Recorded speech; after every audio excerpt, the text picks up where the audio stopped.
अस्सलाम वालेकुम, सलाम पाकिस्तान में खुश आमदीद। और नाजरीन, आज एक और दिन आपके साथ स्पेंड करेंगे और आपके सवालों के जवाब भी आएंगे। आप जो है कॉल्स भी करते हैं, लेकिन मुझे एक चीज का बड़ा अफसोस होता है। मैं छोटा सा शेयर करना चाहूंगी कि आप लोग प्लीज जो भी इस वक्त देख रहे हैं, जो सेगमेंट होता है उसके हिसाब से कॉल किया करें, क्योंकि कल हमें जो है कुछ ऐसे, हमारा अगला सेगमेंट हमारा बच्चों का था, सिंगिंग का था, और कई ऐसे लोग होते हैं जो कॉल कर रहे होते हैं जो एक सेगमेंट पहले के लिए। देखिए, जब डॉक्टर्स उठ चुके हैं तो डॉक्टर्स उठ चुके हैं, क्योंकि फिर दूसरे लोगों को जो मौका मिल नहीं रहा होता जो उस सेगमेंट के लिए कॉल कर रहे थे, क्योंकि कई उन बच्चे जो आए हुए थे उनके पेरेंट्स कॉल करना चाह रहे थे, और कई हमारे जो दोस्त हैं जो रेगुलर कॉलर्स हैं वो कॉल करना चाह रहे थे, कई कॉलर्स वैसे भी कॉल करना चाह रहे थे, तो उनको भी मौका नहीं मिला कि वो बात कर सकें।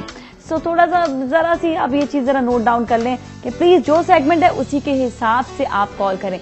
आपकी कॉल सर आंखों पर, लेकिन ये है कि जब आपको अपने मुताबिक कॉल नहीं मिलती तो फिर आप लोग भी परेशान होते हैं कि जी हमारी कॉल नहीं दी गई, हम तो डॉक्टर से बात करना चाहते हैं। तो आप जिससे बात करना चाहते हैं वो उसी सेगमेंट में आपको अवेलेबल मिलेंगे, उसके अलावा नहीं होंगे। तो आपने इस बात को नोट कर लेना है, ठीक है ना।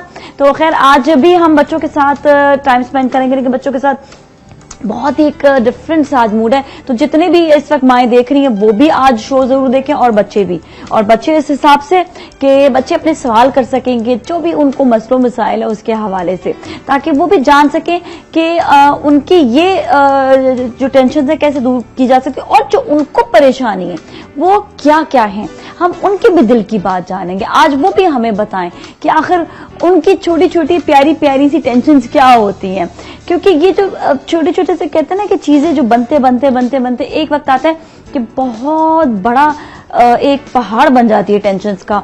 तो इसी वजह से हम ये कहते हैं कि बचपन से ही बच्चों के जहन को रीड करना चाहिए, बच्चों के जहन को जानना चाहिए, और जैसे जैसे वो बड़े होते जाते हैं उनकी पर्सनैलिटी वही चीज बना रही होती है।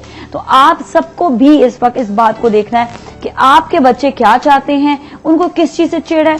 मुझे पिछले 3 दिन से बच्चों की सिर्फ एक बात तो जरूर, एक तो उन लोगों को सब पता होता है, उनको सब पता है, और उन्होंने जिस तरह कल भी बोला, परसों भी बोला कि जो सीएनजी बंद हो जाते हैं, अब उनको एहसास है इस बात का, क्योंकि जाहिर बात है घर पे जब पेरेंट्स उनको कहीं ले जाना होता है, कहीं उनको आना जाना है, तो सबसे पहले सीएनजी की बात आ जाती है। अब आप ये बोले कि ये सिर्फ जो है बड़े लोगों का काम है, तो देखिए बच्चे भी इस चीज से अफेक्ट हो रहे हैं। और दूसरी चीज ये कि मुझे दूसरी चीज जो सबसे ज्यादा बच्चों ने बोली, देखिए ये घर की कोई बातें होती हैं आपस में, दोस्तों के लड़ाई झगड़े, कि इस दोस्त से लड़ाई हो गई, वो नाराज हो गया, अम्मी ने ये कह दिया, अब्बू ने कह दिया, इसके अलावा भी मतलब बहुत सारी उनके दिलों में बातें होती हैं। और उनको दूसरी चीज जो सबसे ज्यादा बुरी लगती है वो लगती है गंदगी, कचरा। अब ये देखें, ये वो लोग कचरा डाल रहे हैं इस वक्त जिनको शऊर नहीं है, और बच्चों को भी वो शऊर नहीं देते हैं। क्योंकि 2-3 दफा ऐसी बात ही हुई कि मैं गुजर रही थी रास्ते में, और छोटे छोटे बच्चे गाड़ी में जा रहे थे, तो जैसे ही खाया पिया उन्होंने बाहर फेंक दिया। खैर, मैंने थोड़ा सा गाड़ी आगे गई, क्योंकि मेरा एक शहरी होने के नाते एक कुछ फराइज हैं, बहुत सारे फराइज हैं, कुछ मैं अदा भी कर देती हूँ। तो मैंने गुजरते हुए मैंने उनको जरा सा इशारा किया, गाड़ी उनकी रुकवाई, लिटरली मैंने रुकवाई, और मैंने उनके अब्बू को बोला, मैंने कहा सर प्लीज आप ये जो कचरा बच्चे बाहर फेंक रहे हैं ना फेंके, हमारे अपने वतन के जो जगह है, जो हमारा ये सड़क है हमारे वतन की, हमारी सड़क है, ये गंदी हो रही है, तो उसको पे गंदगी आप ना फैलाएं। तो इसी तरह बहुत सारी चीजें होती है। एक छोटी सी बात जरूर करूंगी जाते जाते, अफसोस इस बात का होता है, आज सुबह मैं आ रही थी तो सिग्नल बंद था, लिटरली मेरे पीछे गाड़ी इतनी जोर से भै भै भै भै भै भै भै वो हॉर्न बजा रही थी कि मैं गाड़ी अपनी निकाल लूं, सिग्नल तोड़ दूं। खैर, मैंने अगेन मैं एज यूजुअल मैं उतरी, मैंने बोला मतलब क्या बात है, उतनी देर सिग्नल बंद था। उसने खैर चुप हो गया, क्योंकि उसको शर्मिंदगी होगी कि भाई सिग्नल बंद है तो मुझे क्यों हॉर्न बजा रहे हो। तो ये छोटी छोटी चीजें होती हैं जो हमें खुद इस वक्त, अगर मैं उसके हॉर्न सुन के निकल जाती आगे कहती छोड़ो, तो फिर गलत बात थी, क्योंकि मेरा फर्ज है कि मैंने सिग्नल पे रुकना है, तो मैंने रुकना है, ये मेरा फर्ज है। तो अपने फराइज जो है ना अच्छे तरीके से अदा करें। और यहीं पर ही हम लेंगे ब्रेक, और ब्रेक के बाद आपकी मुलाकात कराएंगे डॉक्टर बिल्किस से। आप लोग कहीं ना जाए, हमारे साथ ही रहें। सलाम पाकिस्तान।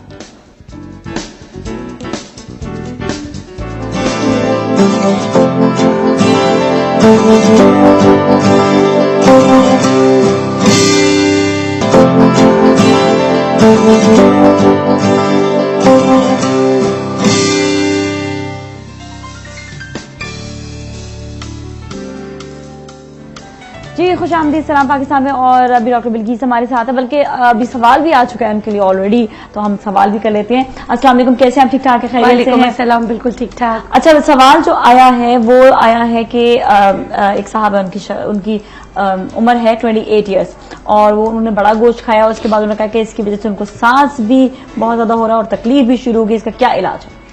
देखिए, एक तो बड़ा गोश्त वाफिर मिकदार में नहीं खाना चाहिए। अगर आपको इसकी वजह से हो रहा है, जो भी आप गोश्त खाएं या प्रोटीन का कोई सोर्स खाएं, तो पपीता बहुत अच्छा होता है इसके लिए, हजम करता है, क्योंकि पपीता जो गोश्त का प्रोटीन है उसको हजम करने में आपकी मदद करता है। अगर आप ज्यादा खा लेते हैं तो उसके बाद आप पपीते का इस्तेमाल जरूर किया करें, ताकि निजाम में हजम जो है वो आपका सही हो। पपीता खाएं जरूर। पपीता जरूर खाएं, उससे बहुत फर्क पड़ेगा आपको। अच्छा, एक और सवाल भी है उसमें, ये है कि उन्होंने कहा कि उनके नाक का गोश्त बढ़ गया, तो इसके हवाले से कुछ बता दें। देखिए, घर का इसका तो वैसे होम्योपैथिक में भी इलाज है। घर का टोटका ये है कि आपने स्टीम लेना है, एक दिन सिरका डाल के, सिरका भी सिंथेटिक ना हो, नेचुरल हो, और नमक, लाहौरी नमक का पानी थोड़ा सा हाथ में लेके उसको आपने नाक में लेना है, जिस तरह हम वजू करते हुए लेते हैं, जोर से खींचना है। इससे आपको तकलीफ तो बहुत होगी, तो लेकिन ये बहुत जबरदस्त नुस्खा है। अगर आप इसका इस्तेमाल करें तो बहुत फर्क पड़ेगा इससे। ये मेरे टीचर हैं प्रोफेसर मोइज हुसैन, उनसे मैंने रेकी की, ये उनका नुस्खा था। अच्छा, और इतना लोगों को फर्क पड़ा है जिनको बताया। चलिए, हमारे साथ कॉलर भी उनसे बात करते हैं। अस्सलाम वालेकुम। लाहौर से बात कर। जी, आपका सवाल।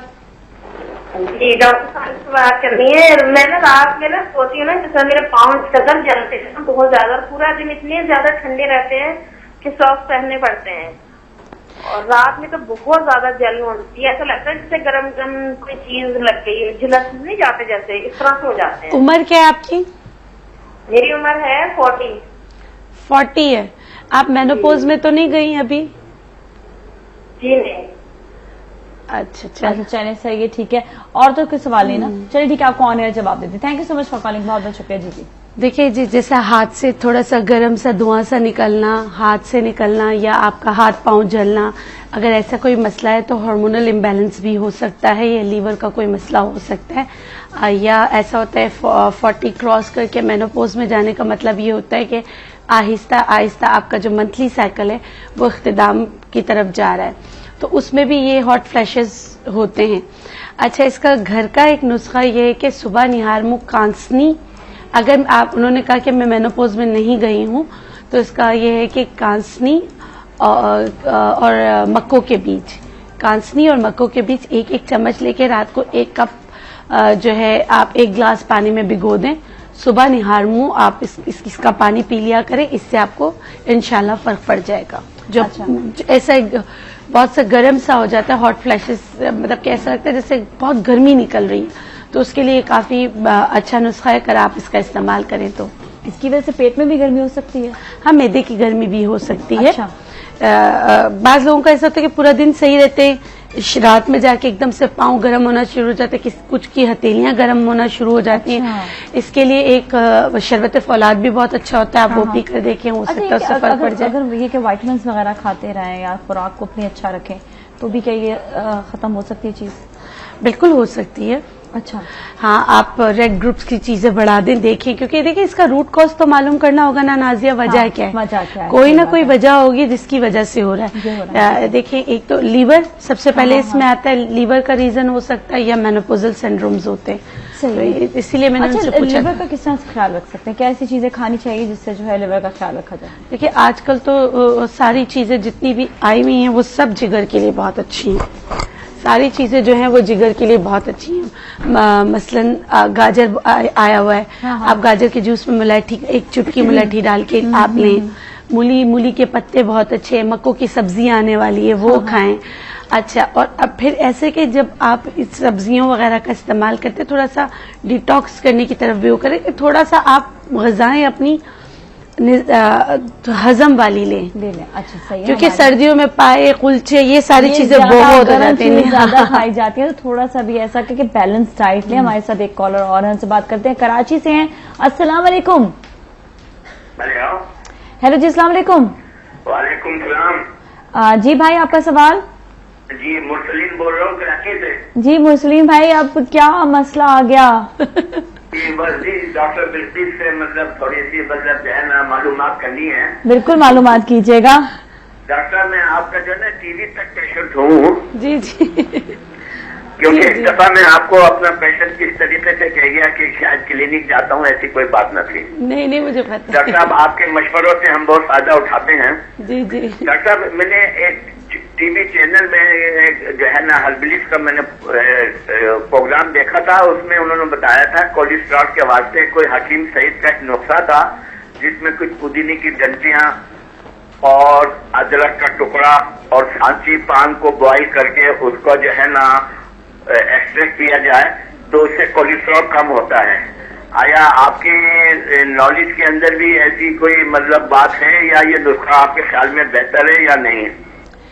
चलिए सही है, ठीक है, आपको ऑनर बता दें। Thank you so much for calling, बहुत बहुत शुक्रिया। जी जी देखिए, हकीम सईद बहुत बड़ा नाम है, उससे मंसूब करके अगर ये बात की जा रही है तो मैं कुछ कह नहीं सकती, लेकिन पान हकीम सईद का एक नुस्खा मेरी नज़र में भी है। उसमें सौंफ है, मुनक्के हैं, अदरक है, पुदीना है, अनार दाने हैं।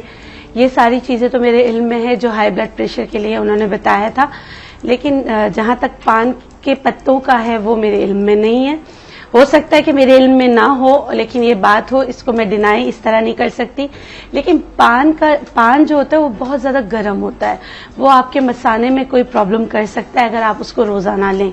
मतलब तो एक टाइम तक लेना होता है या फिर हफ्ते में एक दफा कहते हैं? हमें इतना ज्यादा नहीं कहते, नहीं लेना चाहिए, क्योंकि पान जो है बहुत गर्म होता है, गर्म दूसरी होता है, चीजों के साथ मिलके फिर वो आपके मसाने में प्रॉब्लम कर सकता है, यूरिन में ब्लीडिंग भी हो सकती है, किडनी में भी कोई प्रॉब्लम हो सकता है, ठीक है। क्योंकि उसको उबाल के लेना, ये सब करना, तो थोड़ा सा आप देखभाल कीजिएगा। देखभाल के करें। अच्छा, हमारे साथ एक और कॉलर, उनसे बात करते हैं। अस्सलाम वालेकुम। अस्सलाम वालेकुम। वालेकुम सलाम जी, हमारे साथ कौन है? डॉक्टर साहब से बात करनी है। बिल्कुल बात कीजिएगा, बिल्कुल बात कीजिएगा। जी जी डॉक्टर साहब मेरी सिस्टर है। जी जी बोलें।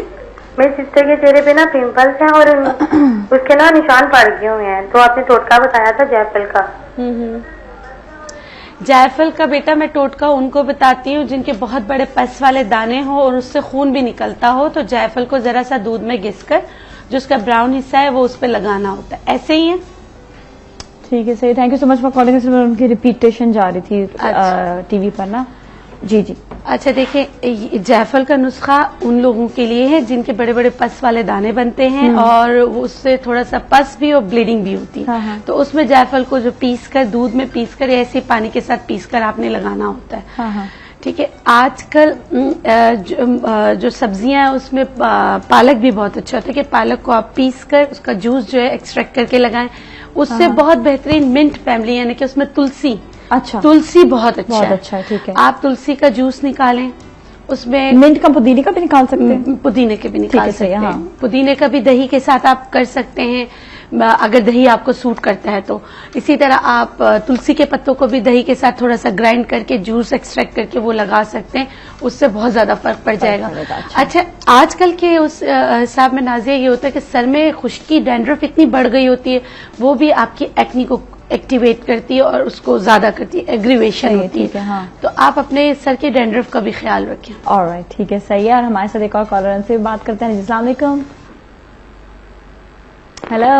हाँ जी, अस्सलाम वालेकुम। अस्सलाम वालेकुम। जी जी जी, हमारे साथ कौन है? हेलो, अस्सलाम वालेकुम। जी, सवाल आपका। वालेकुम अस्सलाम। जी, मैं सादिया बात कर रही हूँ, मैं पान से। मैंने डॉक्टर बख्शी से बात करनी है। बिल्कुल बात कीजिएगा।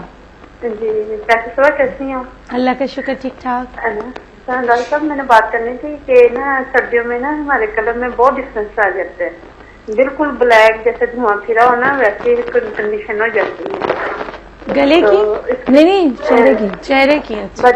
जी, हेलो। जी जी जी जी जी, वो बिल्कुल ब्लैक जैसे धुआं हो तो वैसे हो जाते हैं, बहुत ज्यादा ब्लैक हो जाता है कलर। तो आप प्लीज कोई नुस्खा बता दें। और दूसरा ना, सर्दियों में डैंड्रफ बहुत हो जाती है बालों में। ठीक है, चले, सही है, ठीक है। आपको अभी सवाल का जवाब दे देते हैं।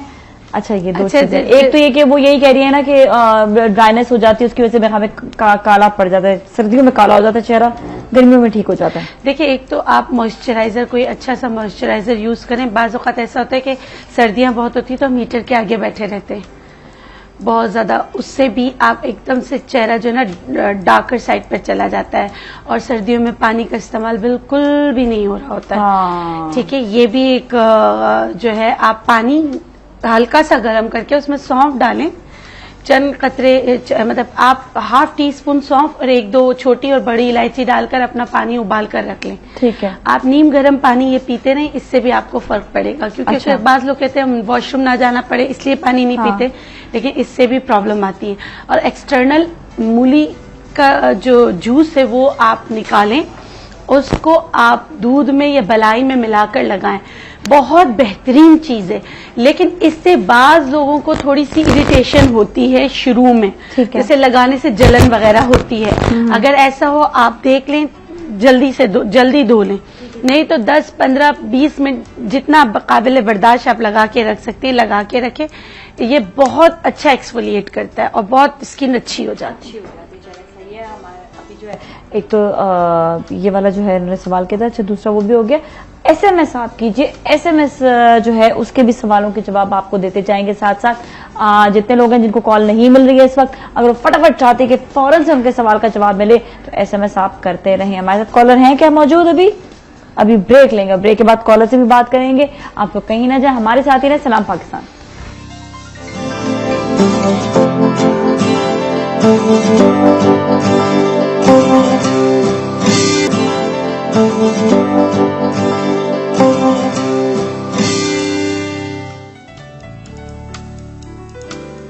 जी नाज़रीन, खुशामदीद सलाम पाकिस्तान में। और आप हमें कॉल कीजिए, SMS कीजिए। SMS करने के बाद आपके जो सवाल होंगे उनके जवाब फटाफट हम देते जाएंगे।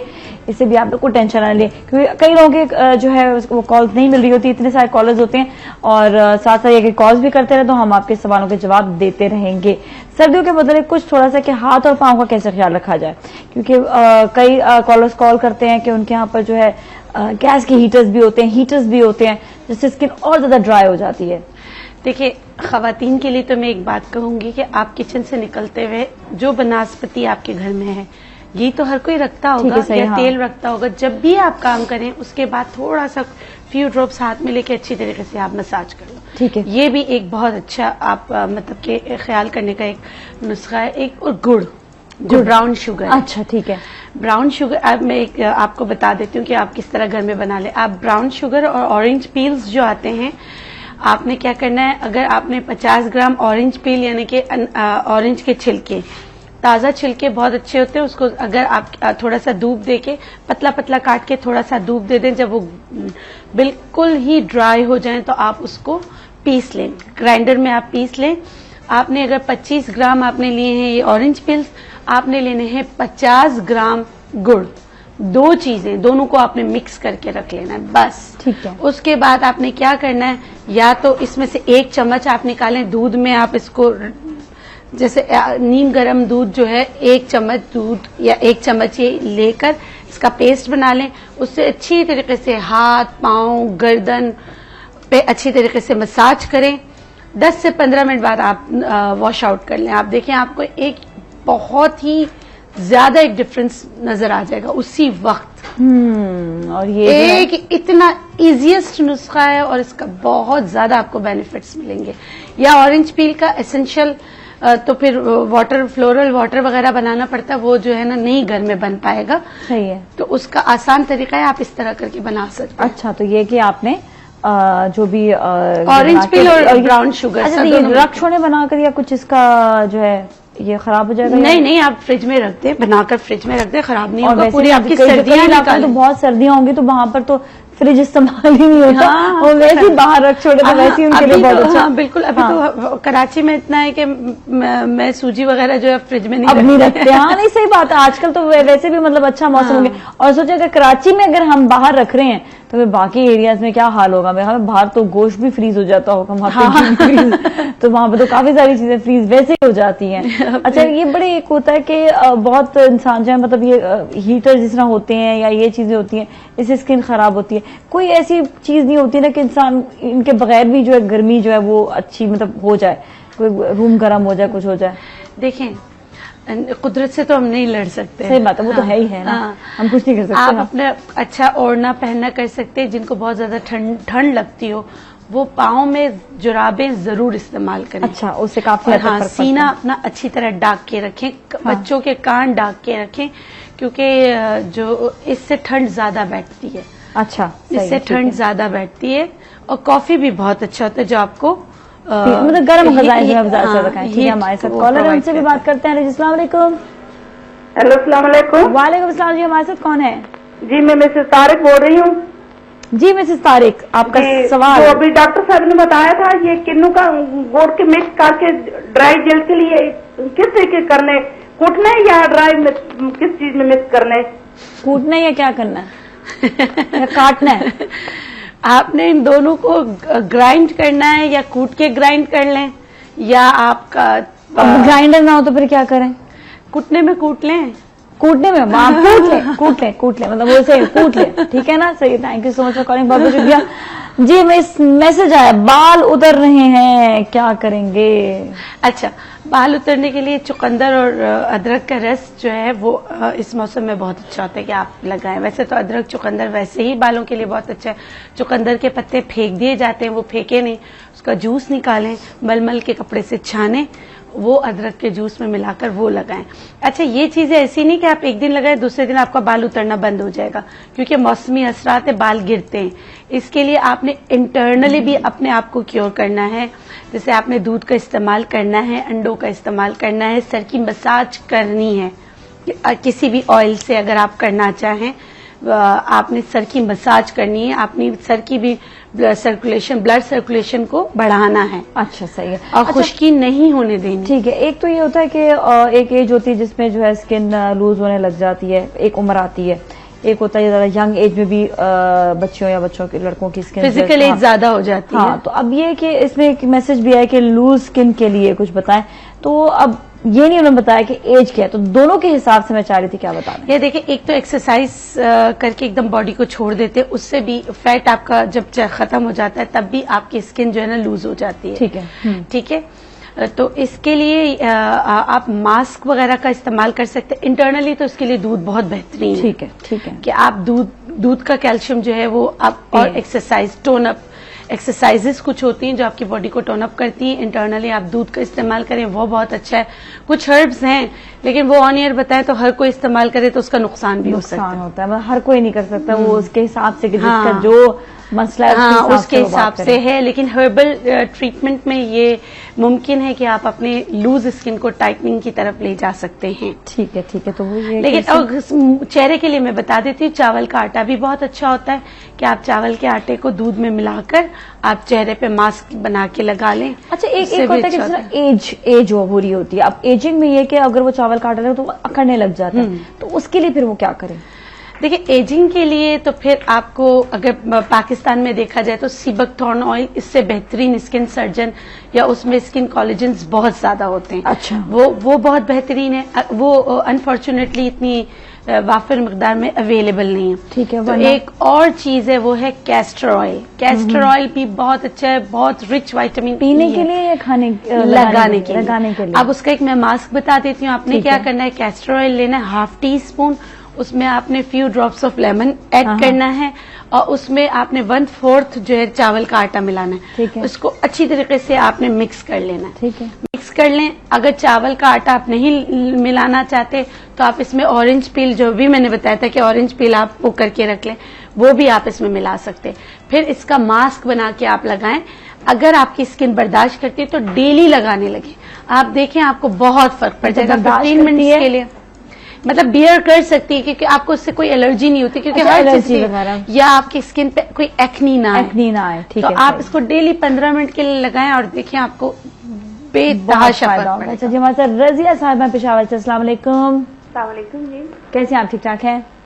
ठीक ठाक। ये डॉक्टर बिल्किस, बिल्कुल बात कीजिएगा, बात कीजिएगा। डॉक्टर साहब, मेरा बेटा है 15 साल का। जी हेलो। जी बोले बोले। उसके सर में खुश्की बहुत ज्यादा है और सारे जख्म भी हो जाते हैं।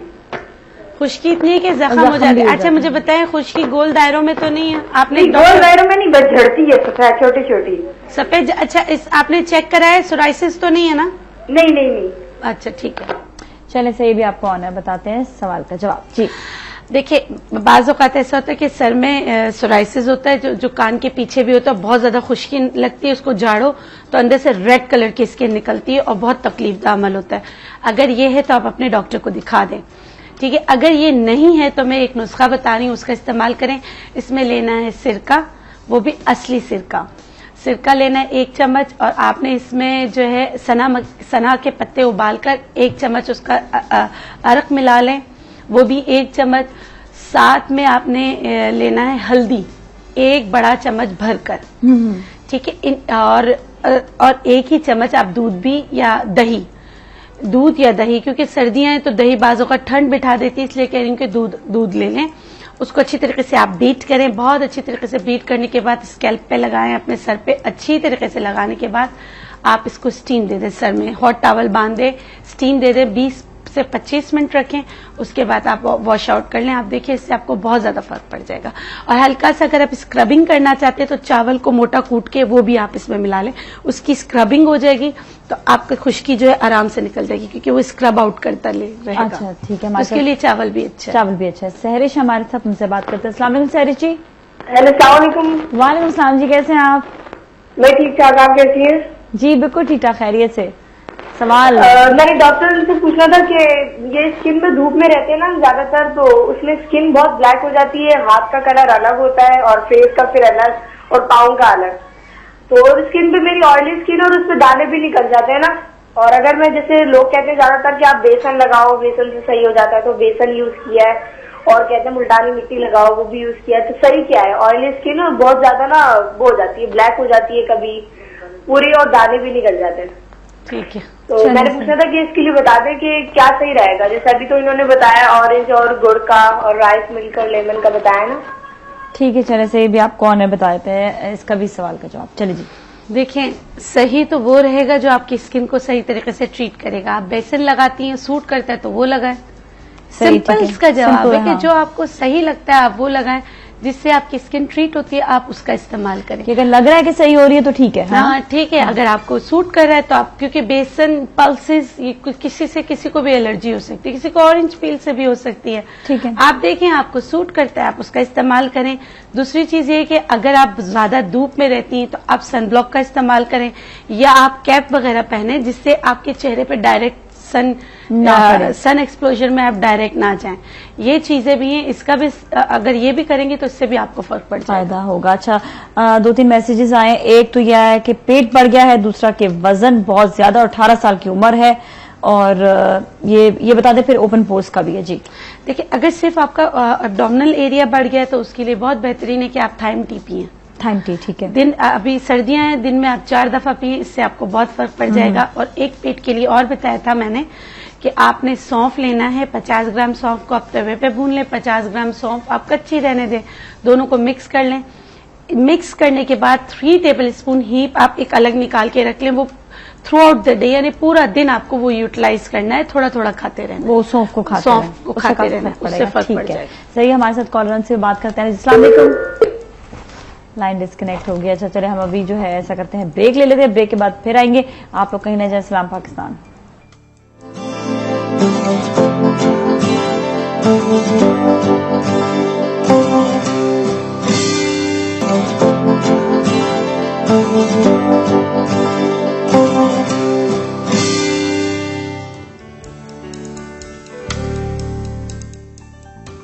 आमदीद सलाम पाकिस्तान में। और नाज़रीन इस वक्त डॉक्टर बिल्किस हमारे साथ मौजूद है।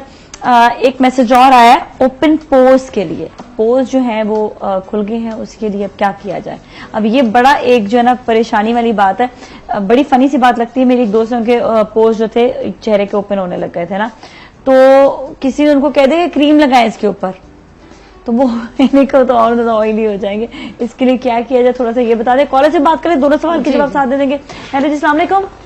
वालेकुम अस्सलाम। मुझे डॉक्टर बिल्किस से बात करनी है। बिल्कुल बात कीजिएगा, अपना सवाल भी बता दें फटाफट।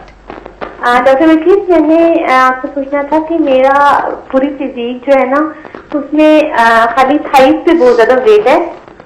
तो हालांकि एक्सरसाइज सब कुछ कर लूं, लेकिन थाइस और जो 2 पोर्शन जैसे हिप्स है यहाँ पे रहता है वजन।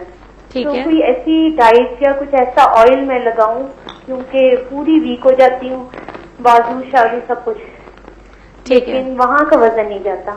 अच्छा, प्रॉपर एक्सरसाइज कर रही है, मतलब ये कि देखिए लेग्स की अलहदा होती है, आर्म्स की अलहदा होती है, ये एक्सरसाइज अलहदा अलहदा होती है। आप खाली ऐसा तो नहीं कि रनिंग कर रही हो या कुछ ऐसी चीज हो?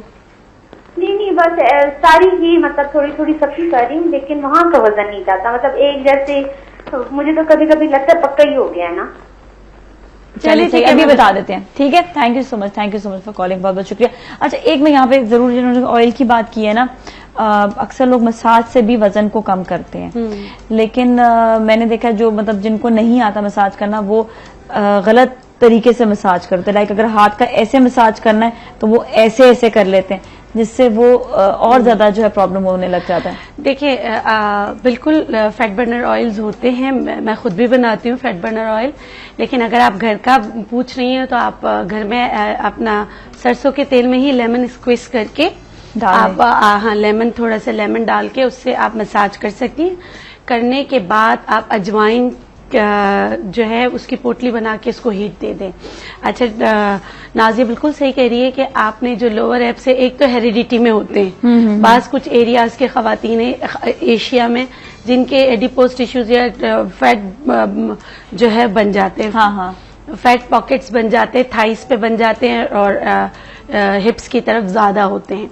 देखिए, इसके लिए एक्सरसाइज आप जरूर करें। मसाज का भी तरीका होता है, इस यहाँ की मसाज अपर डायरेक्शन में होती है, यानी कि आपका हाथ ऊपर की तरफ जाए, ठीक है। और बहुत मसाज आपने 15 to 20 मिनट्स तक करना है। मसाज से पहले थोड़ा सा वार्म अप भी कर लें, हाँ, ताकि अगर आप कोई भी फैट बर्नर यूज कर रहे हैं या कुछ भी यूज कर रहे हैं तो वो अच्छी तरीके से एब्जॉर्ब हो जाए, एब्जॉर्ब हो जाए। उसके अलावा इसकी बहुत अच्छी कुछ स्ट्रेच, मतलब अपनी बॉडी को टोन अप करने के लिए खींचना होता है, कुछ इस तरह की एक्सरसाइज होती हैं। अगर कभी मौका मिला मैं तस्वीरें लाके तो बता सकती हूँ, करके नहीं बता सकती, तो उससे बहुत ज्यादा फर्क पड़ता है। और अगर एक्सरसाइज आप उस पोर्शन की ज्यादा करें, तो लेग्स की ज्यादा एक्सरसाइज बढ़ाने का आप 20 मिनट्स करें तो कम से कम 10 मिनट सिर्फ लेग्स को दे, बाकी फिर आप आर्म्स और अपने जो है आप स्टमक और एरियाज को आप देख सकते हैं। तो ये थोड़ा सा ख्याल रखना पड़ता है कि जो एरिया आपका सबसे ज्यादा अफेक्टेड है उधर एक्सरसाइज आप ज्यादा करें। और अब ओपन पोर्स का भी था, लेकिन ओपन पोर्स का फटाफट बताए तो हम कॉलर से भी बात कर लेते हैं। ओपन पोर्स के लिए सौंफ का पानी बहुत अच्छा होता है, जो आपके मतलब टोन अप करता है। आपने 1 चम्मच सौंफ को 1 कप पानी में उबाल के, ठीक है, उसको ठंडा करके वो आप लगाएं। अच्छा, अगर आपके पोर्स ओपन है तो आप मेकअप करते हुए या आप कुछ भी लगाते हुए देखें कि आपका ब्रश बहुत अच्छा हो। ये छोटी छोटी चीजें भी बहुत नोटिस करने वाली होती है। हाँ। अगर आप करते हैं तो आप थोड़ा सा टिश्यू पे लेके कर लिया करें। बाज लोग इतना मेकअप डेली हो रहा होता है, उससे भी पोर्स ओपन हो जाते हैं, इसका भी ख्याल रखें। बिल्कुल। हमारे साथ एक और कॉलर से बात करते हैं। अस्सलाम वालेकुम। जी वालेकुम अस्सलाम। जी, हमारे साथ कौन है? जी जी जी जी, मैं सबा बात कर रही हूँ, पिंडान खान, जिला जेलम से। ओके जी, सबा जी, लगता है आपने पहली दफा कॉल किया हमें। जी, पहली दफा ही कॉल किया। मुझे डॉक्टर बलकीर से बात करनी है। बिल्कुल, बात कीजिएगा। जी, अस्सलाम वालेकुम। वालेकुम अस्सलाम। जी, मैंने आपसे ये पूछना है कि मैं हर दफा कॉल मिलाने की कोशिश करती हूँ। मैंने अपने वेट के बारे में पूछना था कि मेरा वेट जो है वो 68 है, तो मुझे उसके बारे में किसी ने, मैं वैसे सब्जियों का सूप और वगैरह सब कुछ इस्तेमाल करती हूँ ना, तो लेकिन उससे मेरा वेट कम नहीं होता। बहुत कोशिश करती हूँ, बहुत मेहनत करती हूँ, लेकिन मेरा वेट जो है ना कम होने से नहीं आता।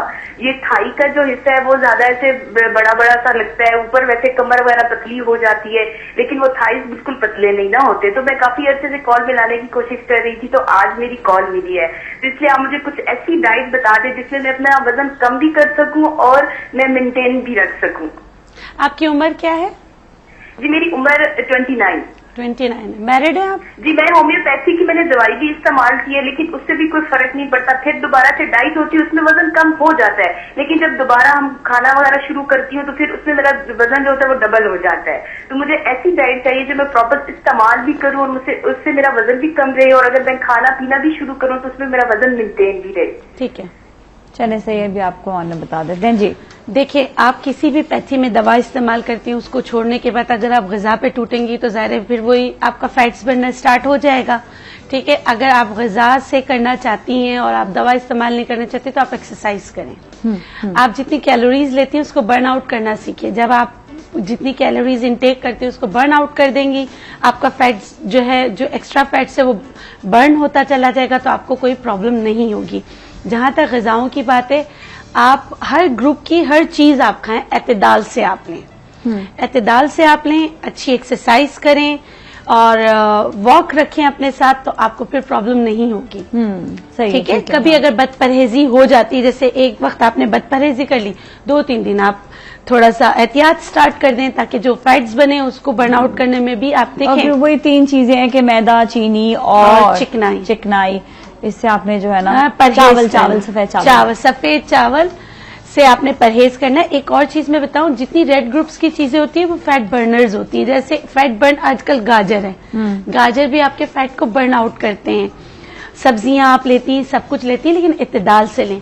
आप उसका तरीका कैसे है, आप कितना बॉईल कर रही हैं, ये भी इम्पोर्टेंट है कि आप सिर्फ उसका हस्क तो नहीं खा रही, यानी कि उसकी जो चीजें जो मिनरल्स है वो बाकी है या नहीं है। बिल्कुल। तो ये सारी चीजें सब्जियों को इतना पका दिया जाए कि उसके बाद उसमें गुंजाइश न रहे कि उसमें कोई ताकत भी रहे बचे। हमारे साथ एक और कॉलर से बात करते हैं। अस्सलाम वालेकुम। जी, हमारे साथ कौन है, आपका सवाल बताइएगा। मैं मिसेस बात कर रही हूँ मुल्तान से। जी जी, सवाल। मुझे ये डॉक्टर बिल्किस से पूछना है कि मैं बताती हूँ लाइन में जो है ना खराबी आ गई है, लगता है आवाज सही नहीं आ रही आपकी। हेलो। हाँ जी, अब आ रही है सही। जी बोलिए।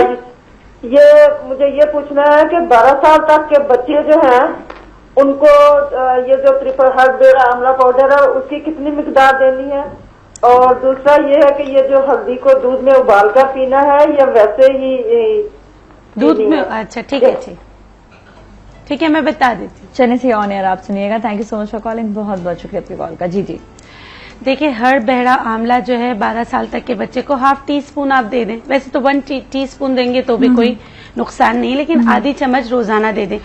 कोई भी नुस्खा आप किसी का भी करते हो 3 महीने से ज्यादा ना करें, ठीक है। अगर आपको फायदा भी हो रहा है तो भी 3 महीने के बाद आप ब्रेक जरूर दें। अच्छा। 15-20 दिन का, उसके बाद दोबारा स्टार्ट करें। सही है, ठीक है, सही है। ये आप जरूर करें ताकि उसकी इफादियत आपको मिलती रहे। आप कोई भी नुस्खा करते 3 महीने करें, या कोई नुस्खा आप कर रहे हो आपको लगता है उससे आपकी सेहत इफेक्ट कर रही है, जिस तरह आपको कमजोरी हो रही है, नकाहत हो रही है, या आपको चक्कर आ रहे हैं, तो भी आप छोड़ दें। किसी का भी नुस्खा हो, इसका मतलब है कि वो कहीं ना कहीं ट्रिगर कर रहा है आपको, ठीक है, तो वो छोड़ दें तो ज्यादा बेहतर है। और हर बहरा आंवला बहुत अच्छा है, आप खा सकते हैं, लेकिन वो भी 3 महीने के बाद आप छोड़ दिया करें। तो कुछ दिनों के लिए छोड़ें, फिर दोबारा स्टार्ट कर दें। ठीक है। और हल्दी दूध में पकाकर इस्तेमाल करें, हल्का सा एक उबाला दे दें, उसके बाद पी लें। अच्छा, और ये जो है हमारे साथ कॉलर भी, मैं फिर मैसेज कब पढ़ूंगी, कॉलर से बात करने पहले क्या? अच्छा जी, हेलो जी, अस्सलाम वालेकुम। मैं अंबर बात कर रही हूँ मुल्तान से। बात कर रही हूँ मुल्तान से। जी जी जी जी, आपका सवाल। अच्छा, मैंने डॉक्टर बिल्किस साहबा से बात करनी थी। जी जी। मेरे ना लिप्स जो है ना वो मतलब फेड होते जा रहे हैं, जैसे फुलबेरी नहीं होती, हाँ इस तरह से, मतलब उनका कलर व्हाइट होता जा रहा है एजिस से। ओके, जी जी। तो मुझे उसके बारे में कोई काइंडली प्लीज कुछ बता दें, अगर हर्बल कुछ है तो। नहीं, कुछ है तो नहीं, बहुत कुछ है, लेकिन आप मुझे ये बताएं कि आपको ब्लड की कमी तो नहीं हो रही, कोई ऐसा इंटरनल मसले होते हैं बेटा उसकी वजह से फेड आउट होता है, ऐसे नहीं होता है लिप्स का कलर?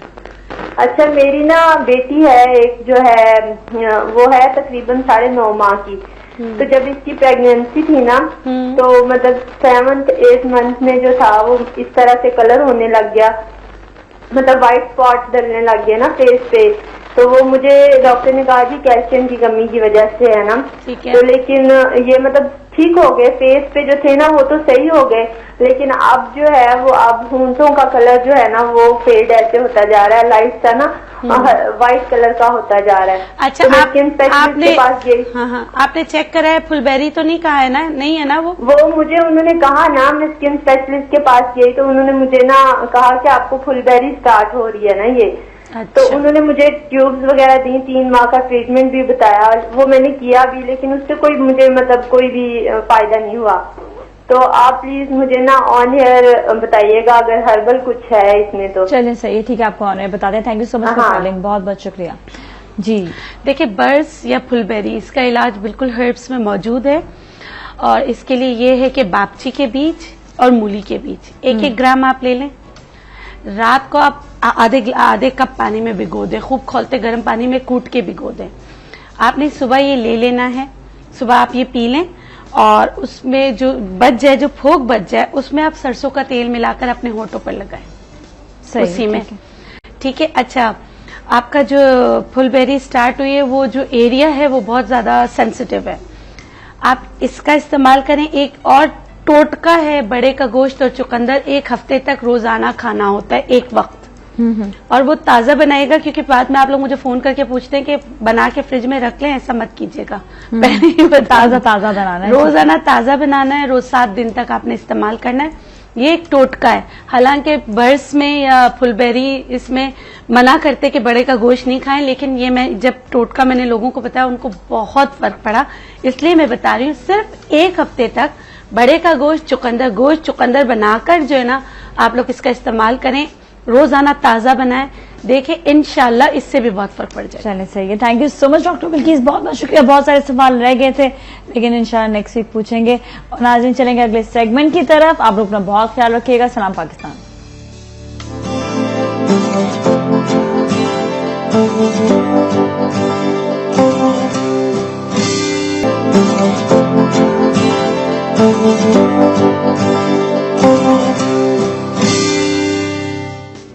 खुशामदीद, सलाम पाकिस्तान में। और नाज़रीन आज बहुत ही एक डिफरेंट सब्जेक्ट के साथ आए हैं। हमेशा हमारी ऑडियंस होती है बड़े और हम हमेशा बड़ों के लिए बात कर रहे होते हैं, लेकिन आज हम बच्चों के लिए बात कर रहे हैं। और हमारा सब्जेक्ट ही ये है कि वालिदैन बच्चों की अदालत में इतने सारे माशाल्लाह से बच्चे मौजूद हैं। पहले तो मैं बच्चों का इंट्रोडक्शन कराऊंगी क्योंकि ये बहुत ही अहम इस वक्त हमारे पूरे मुल्क के लिए, हमारे हर जगह के लिए, हमारे घरों के लिए, हमारे स्कूल्स के लिए बहुत ही अहम शख्सियत है। सबके सब अपने लिए पहले तो क्लैप करें आप लोग, एहसास दिलाएं कि आप लोग यहाँ पर मौजूद हैं और बच्चों में कितनी एनर्जी होती है। तो अब हम आएंगे वालिदैन की तरफ। जाहिर बात है हमारे पास इस वक्त हम यहाँ पे पूरे कराची या पूरे पाकिस्तान के वालिदैन तो नहीं ला सकते थे, लेकिन ये कि आप लोग जो देख रहे हैं इस वक्त हमारे साथ मौजूद हैं, ये ना सोचे कि आप लोग नहीं हैं, लेकिन हमने ऐसे अहम गेस्ट बुलाए हैं जो बाकी एज अ पेरेंट बहुत अच्छी शख्सियत हैं और उनके घर पे भी देख चुके हैं। क्योंकि पर्सनली जिनको मैं बहुत ज्यादा जानती थी, मैंने कहा मैं उनको जरूर बुलाऊं क्योंकि मुझे पता है कि वो कैसे माँ और बाप हैं। तो इनको मैं सबसे पहले तो आपकी मुलाकात कराऊंगी। हमारे साथ शीरी मौजूद है। अस्सलाम वालेकुम, कैसे आप? ठीक ठाक हैं? आप हमारी कह सकते हैं हमारी इंडस्ट्री की बहुत ही अच्छी प्यारी सी वीजे हैं, होस्ट हैं, समरा की अम्मी हैं। और मैं क्योंकि इनको देख चुकी, जिस तरह से ये बच्चों को समझाती हैं, उनका ख्याल रखती हैं, उनको एक्सप्लेन करती हैं चीजें, और बच्चों की पर्सनैलिटी से पता चलता है कि कितना इफेक्ट होता है माँ बाप का, कि माँ बाप जब बच्चों को अच्छे तरीके से तरबियत देते हैं तो बच्चों पे किस तरह से नजर आने लग जाता है। Thank you so much for coming. हमारे साथ इमरान साहब मौजूद है, माइंड साइंस स्पेशलिस्ट में। हमें अब तो तारुफ कराने की जरूरत नहीं है, अब तो शक्ल ही पहचानी जाती है, सब लोग पहचान लेते हैं।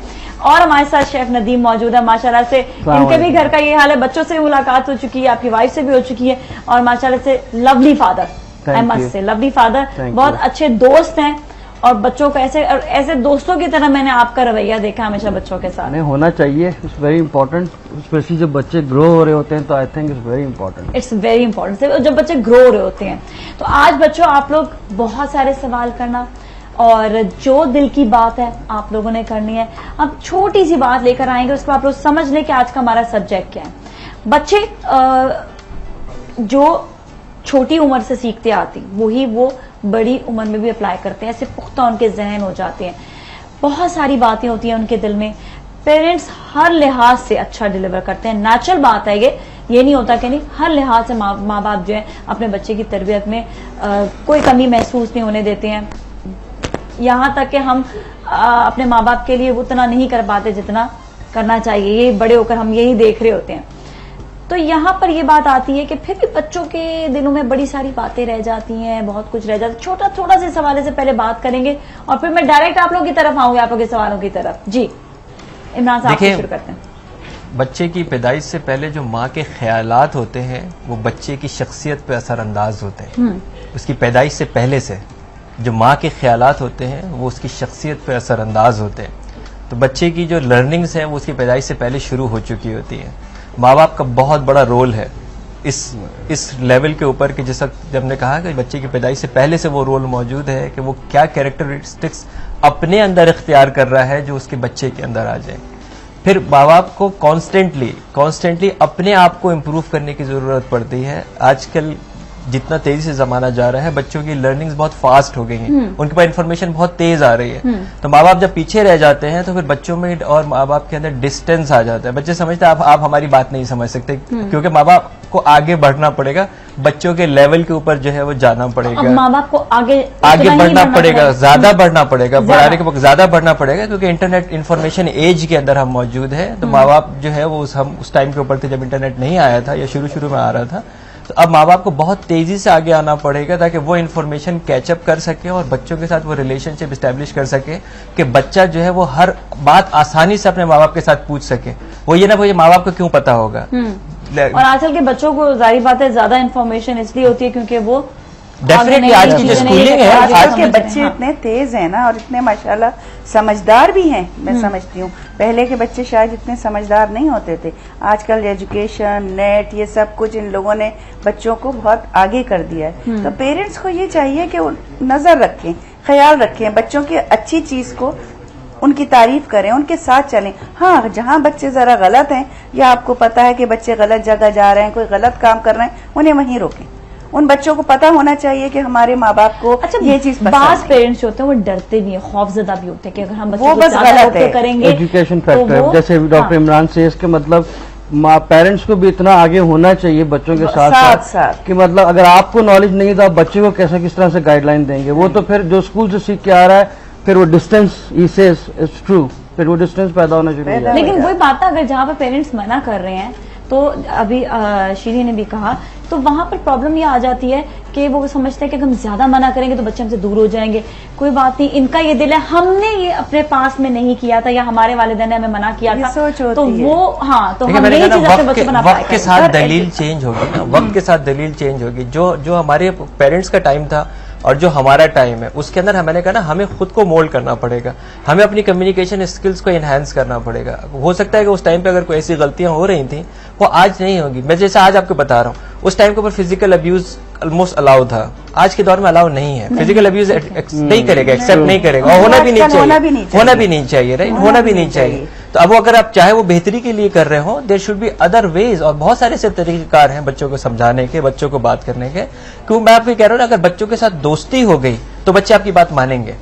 अगर आपके बच्चों के साथ दोस्ती नहीं होगी, अगर वो कंफर्टेबल नहीं है, तो फिर आपको वो रिटेलिएट करेगा, वो इरिटेट करेगा, क्योंकि आप उसको समझा ही नहीं पा रहे हैं कि क्यों मैं ये आपकी भलाई के लिए ऐसा कह तो रहा हूँ। नहीं कि दोस्ती इतनी ज्यादा बढ़ जाए कि बच्चे रिस्पेक्ट करना छोड़ दें। कभी भी ऐसा नहीं होता। देखिए, कभी भी नहीं ऐसा होता। रिस्पेक्ट जो है वो हमेशा बताई जाती है। दोस्तों के अंदर भी, जिन दो दोस्तों के बीच में रिस्पेक्ट नहीं होती वहां दोस्ती भी नहीं होती। सही है, आप ठीक देख लीजिए, आपस की दोस्ती की बात करो, बच्चों को छोड़ दीजिए। जो दो बड़े भी रिस्पेक्ट नहीं करते एक दूसरे की, वो दोस्ती के अंदर प्रॉब्लम्स आती ही आती हैं। अच्छा, कहते हैं कि माँ बाप को पहले तरबियत हासिल खुद करनी हर चाहिए। हाल में, और उसके बाद हर हाल माँ बाप होंगे तो अच्छी हर तरबियत हाल करेंगे। में। देखिए, हकीकत बात यह है कि अगर आप अपने बच्चों के रोल मॉडल नहीं, बहुत ही आसान सवाल है, अपने बच्चे से पूछिए मैं आपका रोल मॉडल हूं या नहीं हूं। सही, बहुत आसान सवाल है। अगर बच्चा ये कह रहा है कि आप मेरे रोल मॉडल नहीं है और मेरे रोल मॉडल जो है वो पड़ोसी मुल्क के अदाकार हैं, तो इसका मतलब आप अच्छे माँ बाप नहीं हैं। ओए my God, very simple, very simple ये है। सबने सबके चेहरे पर मुस्कुराहट आना शुरू हो गई है। वे अपने रोल मॉडल जो है बच्चों के बच्चों के लिए रोल मॉडल बनने के लिए हमें खुद उनकी उस एक्टिविटीज के अंदर इन्वॉल्व होना पड़ेगा। जब आप उनके साथ उनकी एक्टिविटीज में इन्वॉल्व होंगे तो रेपो बिल्ट होगी, वहां पे जाके आप उनको समझा सकेंगे कि उनके लिए क्या सही है और क्या बेहतर है। एक जो सही और उनके लिए बेहतर है वो लाजमी तौर पे जो है ना वो एक्सप्लेन होगा। और एक फितरत का कानून मैं आपको जरूर बता दूं, वालिदैन के लिए बहुत आसान है। हलाल रिस्क के ऊपर फर्मा बरदार औलाद पैदा होती है, बहुत सिंपल है। तो ये बच्चों का काम नहीं हलाल रिस्क लाना है, ये दीन ने वालिदैन के ऊपर जिम्मेदारी डाली है, पर्टिकुलरली वालिद के ऊपर जिम्मेदारी डाली है। हलाल रिस्क के ऊपर आप अगर अपनी औलाद की तरबियत कर रहे हैं और बच्चों के साथ आप उस तरह कम्युनिकेशन कर रहे हैं जिस तरह उसके हुकूक हैं, जिस तरह उसके फराइज हैं, बच्चा कहीं नहीं जाता। बिल्कुल सही कह रहे हैं। मैं यही कह रहा था, बच्चे जैसे अभी बातें हो रही हैं कि माँ बाप का बहुत रोल होता है। बच्चे जब ग्रो कर रहे थे उनके अंदर खुद भी हमें कॉन्फिडेंस देना होता है। बहुत सारी चीजों में, स्पेशली जब बच्चा जैसे ग्रो हो रहा होता है, उसकी बाइंग थिंकिंग चेंज हो जाती है। अब माँ बाप चाहते हैं कि नहीं ये नहीं, ये एक चीज खरीद के दूंगा, बेटा कहता है ये नहीं, मैंने ये लेना है। But we have to choose. अगर आपको लग रहा है कि बच्चे की आपकी कॉन्फिडेंस का वो मेंटालिटी वही जा रही है, तो लेट हिम बाय इट। लेकिन उन्हें समझाना, हाँ, समझाने नहीं, आप प्यार कह से रहे हैं, अगर आप बच्चों को समझाएंगे ना और उन्हें बताएंगे तो आपकी बात मैं समझती हूँ कि वो बच्चे जरूर मैंने समझेंगे। कहा ना, ओबीडियंट बच्चे जो होते हैं वो फिर अलग ही बस, तरह के होते वो हैं। बच्चे अगर जरूर जैसे मेरा समझेंगे। बेटा है बड़ा, अगर मुझे पता है उसकी चॉइस का, अगर वो कोई चीज लेना चाहेगा तो मैं उस पर ट्रस्ट करता हूँ इतना कि मैं कहता हूँ कि बाय इट, ले लो उसको, क्योंकि मुझे पता है उसका टेस्ट अच्छा है। लेकिन मैं यहाँ लेकिन एक अगर चीज ना अच्छा के- टेस्ट हो, हाँ, एक ठीक है। चीज मैं ये कहूंगी, आजकल पेरेंट्स हैं जैसे बच्चे 7-8 साल के हो रहे हैं, महंगे महंगे मोबाइल्स दिलाती है। हाँ, ये Absolutely this is wrong। ये चीज जो ये है गलत है। इनको Absolutely कट wrong। डाउन करना चाहिए, और ये चीज उनके लिए भी बुरी है, उनके बच्चों के लिए। बिल्कुल। मैं कभी भी अपने बच्चों उनसे, को, हाँ, बच्चों को समझाएं कि नहीं तुम्हारी उनकी ईदी जब आती है या कहीं बड़ा सा अमाउंट उनके पास जमा होता है, जी। उसी उस पे उनको हर चीज इलेक्ट्रॉनिक वही मिलती है। जब वो खुद जमा करते हैं उनको फिर वही कहता हूँ, बिल्कुल। अपने पैसे खुद खर्च करना सीखो ताकि तुम्हें पैसों की आप वैल्यू मालूम हो यकीन उसकी। करें, मेरे बच्चे छोटे थे और इन्होंने कंप्यूटर उस वक्त आया और मेरा बेटा इतना दीवाना था, सब जगह जा जाके करता था। तो उनके फादर ने कहा कि देखो बेटा, जब तुम्हारा टाइम आएगा ना, जब तुम इस एज के आओगे, मैं तुम्हें खुद ले जाऊंगा, तुम्हारी पसंद के दिलाऊंगा। अच्छा, उस चीज से ना कदर भी ज्यादा बस, होती है। आप यकीन अच्छा, करें ये- कि ये मैंने मेरे जब दरअसल दिलाया। बच्चों से एक सवाल ही आया। हाँ, आप ये बच्चे बताएं भाई। किस किस को मोबाइल रखने का शौक है, हाथ खड़ा करें। हाँ, सबको है माशाल्लाह। अच्छा, और किस ये भी है। किस पास उनको भी शौक है? अल्लाह तेरे प्यारे प्यारे हैं। अच्छा जी, और किस किस के पास मोबाइल है? अभी किसके पास है? अभी किसके पास है? वही इसके पास भी है। कहाँ छुपा के रखा हुआ है? पास भी है। हाँ। देखिए क्यों है, क्यों है। देखिए। अब माँ बाप अपने आप से खुद, सारे आज माँ बाप अपने आप से पूछे कि जो वो मोबाइल इस्तेमाल कर रहे हैं वो जरूरत के तहत इस्तेमाल कर रहे हैं, या जो वक्त बच्चों के साथ गुजारना है उस वक्त भी बैठे फजूल इस्तेमाल कर रहे हैं। हाँ, ये जरूरत वाला और वो राइट। देख- जब आप हाँ। जरूरत के अलावा माँ भी इस्तेमाल कर रही है, बाप भी इस्तेमाल कर रहा है, और बच्चा तवज्जो का मुंतजिर है, और वो सिर्फ देख रहा है कि बाप मोबाइल खेल रहा है और माँ भी कोई 2 घंटे की बात कर रही ऐसी बातें है करे जा फजूल रही है। ड्रामों हाँ। के किरदारों के हाँ। ऊपर, तो बच्चों को पता है कि इसका मतलब मुझे भी चाहिए। हाँ। अच्छा, कुछ वालिदैन क्या कर रहे हैं, अपने आप को जान छुड़ाने के लिए भी हाँ। कि यार ऐसा कहते हैं, यार बच्चा पीछे लग रहा है और इसको गुड बुक्स में आ जाता हूँ, इसको मैं मोबाइल दे दूं। मोबाइल दिला तो दूं। फिर आज बच्चे, इस बच्चे का तो कोई कसूर नहीं, अच्छा, जो देख बात रहा है बात वही ये कर होता रहा है है। कि ठीक है, एक होता है जरूरत वाला मोबाइल, वो जो पीछे बच्ची बैठी ना ब्राउन में, आपकी बात कर रही हूँ। आपका नाम क्या है? मिनाहिल। मिनाहिल का मैं बताऊँ, मिनाहिल के पेरेंट्स काम करते हैं और इनके ये पूरा घर इतनी उम्र में संभाला हुआ है इन्होंने। माशाल्लाह। इतनी उम्र में अगर इनके पास मोबाइल है तो समझ आता है। सिखाएंगे ना। देखिए, मैं आपको ये कह रहा हूँ, मोबाइल फोन ज्योमेट्री बॉक्स में आ गया है, तो अब आप सही ये कह नहीं रहे कह सकते कि मैं दिलाऊंगा, ये नहीं दिलाऊंगा, अच्छा, वो इसे थोड़ा आ गया है। पूछे जरा इससे बिल्कुल कि पूछे। आप जब मोबाइल आप यूज करते हो तो आप इस बात का कैसे ख्याल रखते हो कि आपने देखा कि आप अपने भाई का भी ख्याल रखते हो घर पर, आप पूरा घर संभाला हुआ है, यहाँ तक कि ये सफाई इस तरह करती हैं अपने घर पे खुद कि मतलब कोई क्या बड़ा करेगा। हाउ ओल्ड शी इज, बताओ जरा अपने बारे में। थोड़ा ऊपर करके देखा, डरो नहीं, बताओ बताओ, बोलो। ये तो बहुत थोड़ा अच्छी सा बात सबसे है। अच्छा ये करना चाहिए कि देखो बेटा, ये कितना घर में काम करती है, राइट? तो इसके के लिए क्या होना चाहिए, इसके लिए तालियां। एप्रिसिएशन। और माशाल्लाह से, चलो अभी आप बैठ जाओ, कोई बात नहीं, एकदम से घबरा देगी कोई बच्चे है, जाहिर भी आप लोग थोड़ा सा थोड़ा वार्म सा अप होने में nervous टाइम भी लगेगा आपको। लेकिन ये कि मैं इसके बारे में सिर्फ इतना जरूर मैंने एक्सप्लेन किया कि बच्चों के ऊपर जिम्मेदारी जो है वो, जब माँ बाप घर से बाहर जाते हैं, लेकिन माँ बाप हमेशा देखते भी रहते हैं कि बच्चा किस तरह से ख्याल रख रहा है अपना, बच्चा किस तरह से जो है अपने जो है रूटीन को रख रहा है। तो ये घर से बाहर जाने के बाद भी ये माँ बाप का बहुत थोड़ा बड़ा थोड़ा सा बच्चे से बच्चों पूछते हैं ना को माँ बाप से क्या बनाना चाहते हैं वो, हाँ, ये सबसे बच्चे से बेस्ट। पूछे माँ बाप से क्या चाहते हैं। हाँ, हम छोटे बच्चों से शुरू करें। मैं एक सेकंड, मैं वहां पर आ जाऊं जरा, हाँ, ताकि मैं बिल्कुल। माइक लेकर जाऊं, ठीक है? बच्चे से पूछे आप माँ बाप अच्छा, से क्या माइक आप चाहते दे हैं, दीजिएगा। माँ बाप और क्या करें आप। ऑलराइट, आप में से कौन कौन पहले बताएगा? आप में से हाजी यस, बात ठीक है।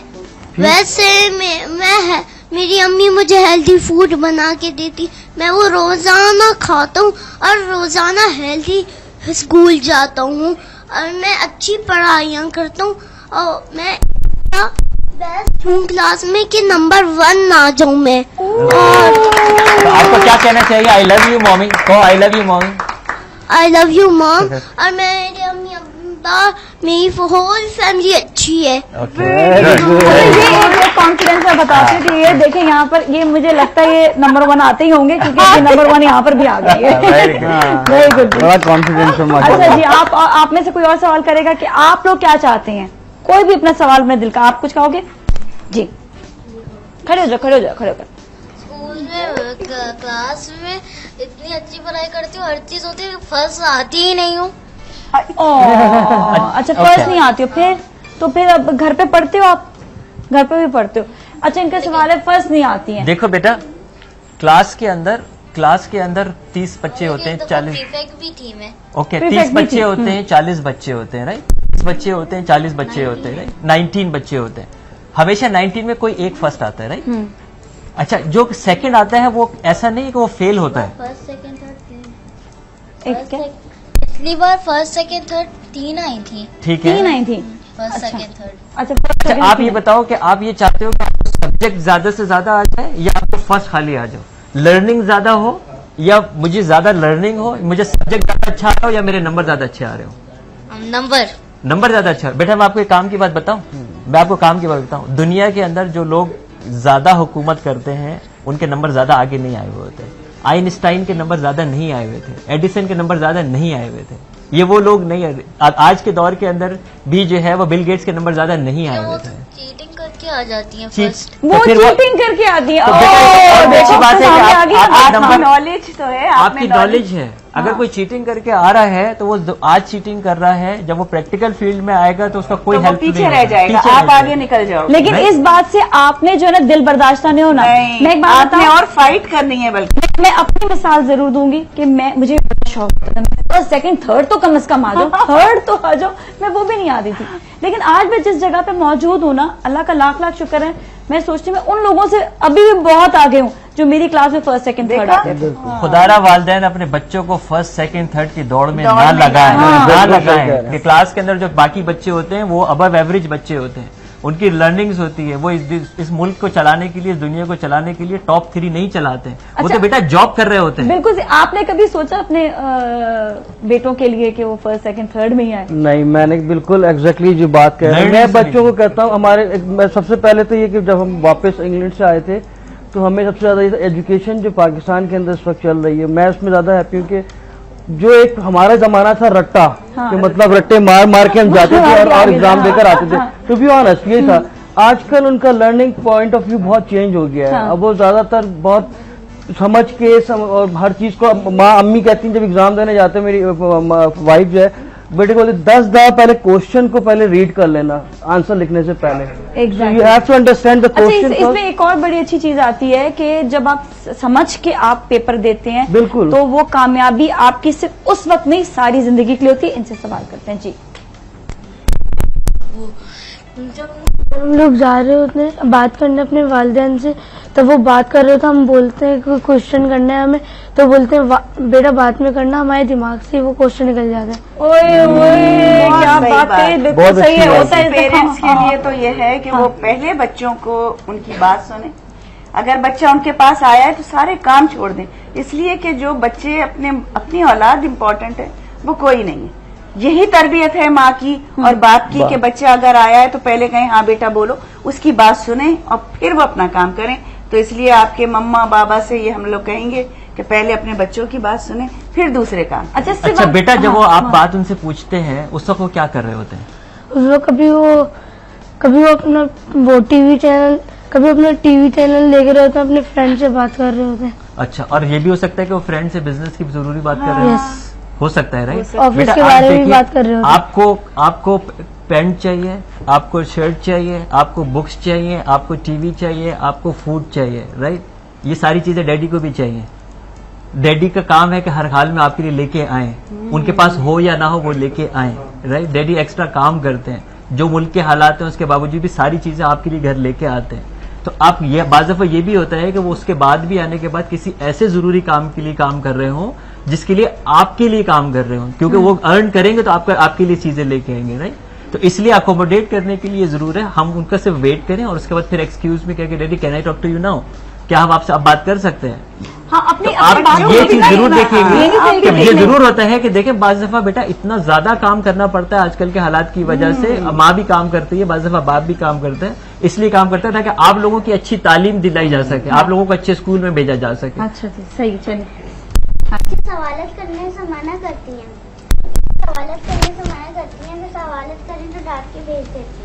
अच्छा बेटा, आप ये बताइए कि आप जब टीचर से सवाल करते हैं तो आप सब्जेक्ट के बारे में करते हैं या किसी और के बारे में करते हैं? अगर छुट्टी होती है तो काम ऐसे रहते हैं, तो उसके बारे में अगर करें तो मिस डांट के भेज देती हैं। बेटा ये बिल्कुल सही कह रहे हो कि टीचर जो है वो, जो अगर टीचर्स डांट के भेज देती है वो टीचर बिल्कुल सही नहीं करती। ठीक है, अब आप क्या कर सकते हो? अगर आपके सवाल का जवाब नहीं आया तो आप क्या कर सकते हो? आप मम्मी से पूछ सकते हो, अब्बू से पूछ सकते हो, अपने कजिन से पूछ सकते हो।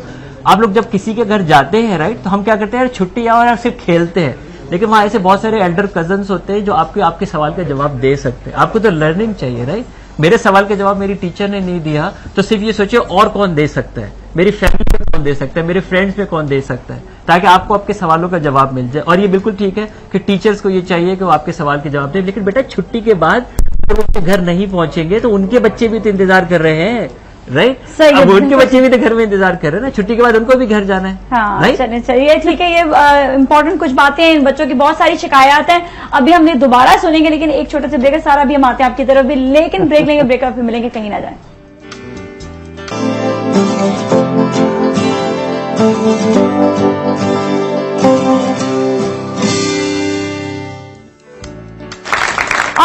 खुशामदीद। और ये क्लैपिंग बच्चों के लिए, अपने लिए इन्होंने की है, ताकि ये कहते हैं एनर्जी बढ़ती है।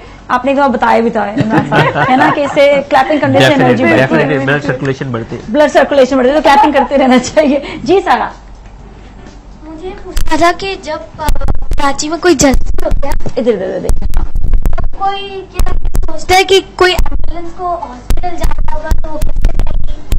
तो पूरे रोड पे ट्रैफिक होता है, हाँ, कोई भी नहीं कुछ भी सोचता, क्यों? एम्बुलेंस के लिए स्पेशली उन्होंने पूछा। देखिए बेटा, कितनी अच्छी बात यह है कि आज आपके वालिदैन ने आपको ये बात सिखाई तो आपने ये सवाल किया। ठीक है, हो सकता है कि वो लोग जो इस वक्त बाहर हैं उनके वालिदैन इतनी अच्छी बातें उनको नहीं सिखा पाए हों। आपका काम ये कि जब आपने ये मैसेज दिया, कल को आप बड़े होंगे, माशाल्लाह आपके भी बच्चे होंगे, तो आप भी ये मैसेज बताना शुरू करोगे राइट। तो आप एक लीडर बनकर ये मैसेज देने के लिए कि जो लोग एम्बुलेंस को रास्ता नहीं दे रहे या अपनी शहरी हुकूक की जिम्मेदारियां अदा नहीं कर रहे हैं, उनका काम ये कि आज से वो शुरू हो जाए, क्योंकि बच्चों ने आज से करना शुरू कर दिया। आज आप करेंगे तो नेक्स्ट जनरेशन भी करेगी राइट। आज आप करेंगे तो आपको फख्र होना चाहिए अपने माँ बाप के ऊपर कि आपके माँ बाप ने आपको इतना सिखाया है कि आज आप इसका शऊर रखते हैं। ये लोग जो कर रहे हैं इनके पास इतना शऊर नहीं था, इनके पास वो तालीम नहीं हो सकी जो अल्लाह का शुक्र है आपको मिली। इस पे मैं थोड़ा सा पीछे की तरफ जाऊंगी। जब मैं खुद छोटी थी तो मैं देखती थी लोग रास्ता नहीं देते थे, तो उस वक्त मुझे गुस्सा आता था, क्योंकि मैं खुद चला नहीं सकती थी। आज मैं खुद गाड़ी चलाती हूँ तो कोई मुझे रोक भी रहा होता है, हॉर्न भी बजा रहा होता है, तब भी मैं एम्बुलेंस को रास्ता दे रही हूँ। तो ये हमारे वो जो शऊर है वो जाग चुका है। सही है ना। अच्छा, हमारे साथ एक और भी हम ये हैं बच्चे, इनसे भी पूछते हैं। जी, बहुत से ऐसे पेरेंट्स होते हैं अपने बच्चों का टैलेंट डिस्कवर नहीं कर पाते, कि उनको पहचान नहीं पाते, और पेरेंट्स कहते हैं कि जो हम कह रहे हैं तुम वो ही बनो, और बच्चा कुछ और चाहता है बनना, तो ऐसे क्यों होता है? बेटा आप बिल्कुल सही कह रहे हो। कैरियर के मामले के वालिदैन को मैंने बेटा पहले ही कहा था ना कि वालिदैन को चाहिए कि बच्चों के लेवल पे जाएं, वालिदैन को चाहिए कि सीखें, वालिदैन को यही बात सीखनी है कि मेरा बच्चा किस फील्ड में अच्छा है। आपके पास वालिदैन से ज्यादा अगर अपॉर्चुनिटी ऑफ लर्निंग है तभी आप अच्छा फैसला कर रहे हो। आपको ये सोचना है कि मैं और किस तरीके से पेश कर सकती हूँ, यानी जो चीज मैं करना चाह रही हूँ मैं उसके अंदर क्या एक्सीलेंट रिजल्ट दे सकती हूँ माँ बाप को, कि माँ बाप खुद कन्विंस हो जाए कि हाँ जी मेरी बेटी वाकई करके दिखा रही है। शुरू में बेटा जब भी चेंज आता है इसके अंदर प्रूव करना पड़ता है। वालिदैन खुद ब खुद नहीं करते, कोई भी नहीं करता, यकीन माने कोई भी नहीं करता दुनिया में। हमें अपने आप को प्रूव करना पड़ता है कि हाँ हम लोग ऐसे हैं और हम लोग कर सकते हैं। जब आप प्रूव करते हैं तो दुनिया आपको सलाम करती है, और जब दुनिया आपको सलाम करती है तो आपको बहुत फख्र होता है क्योंकि आपने खुद ये फैसला किया।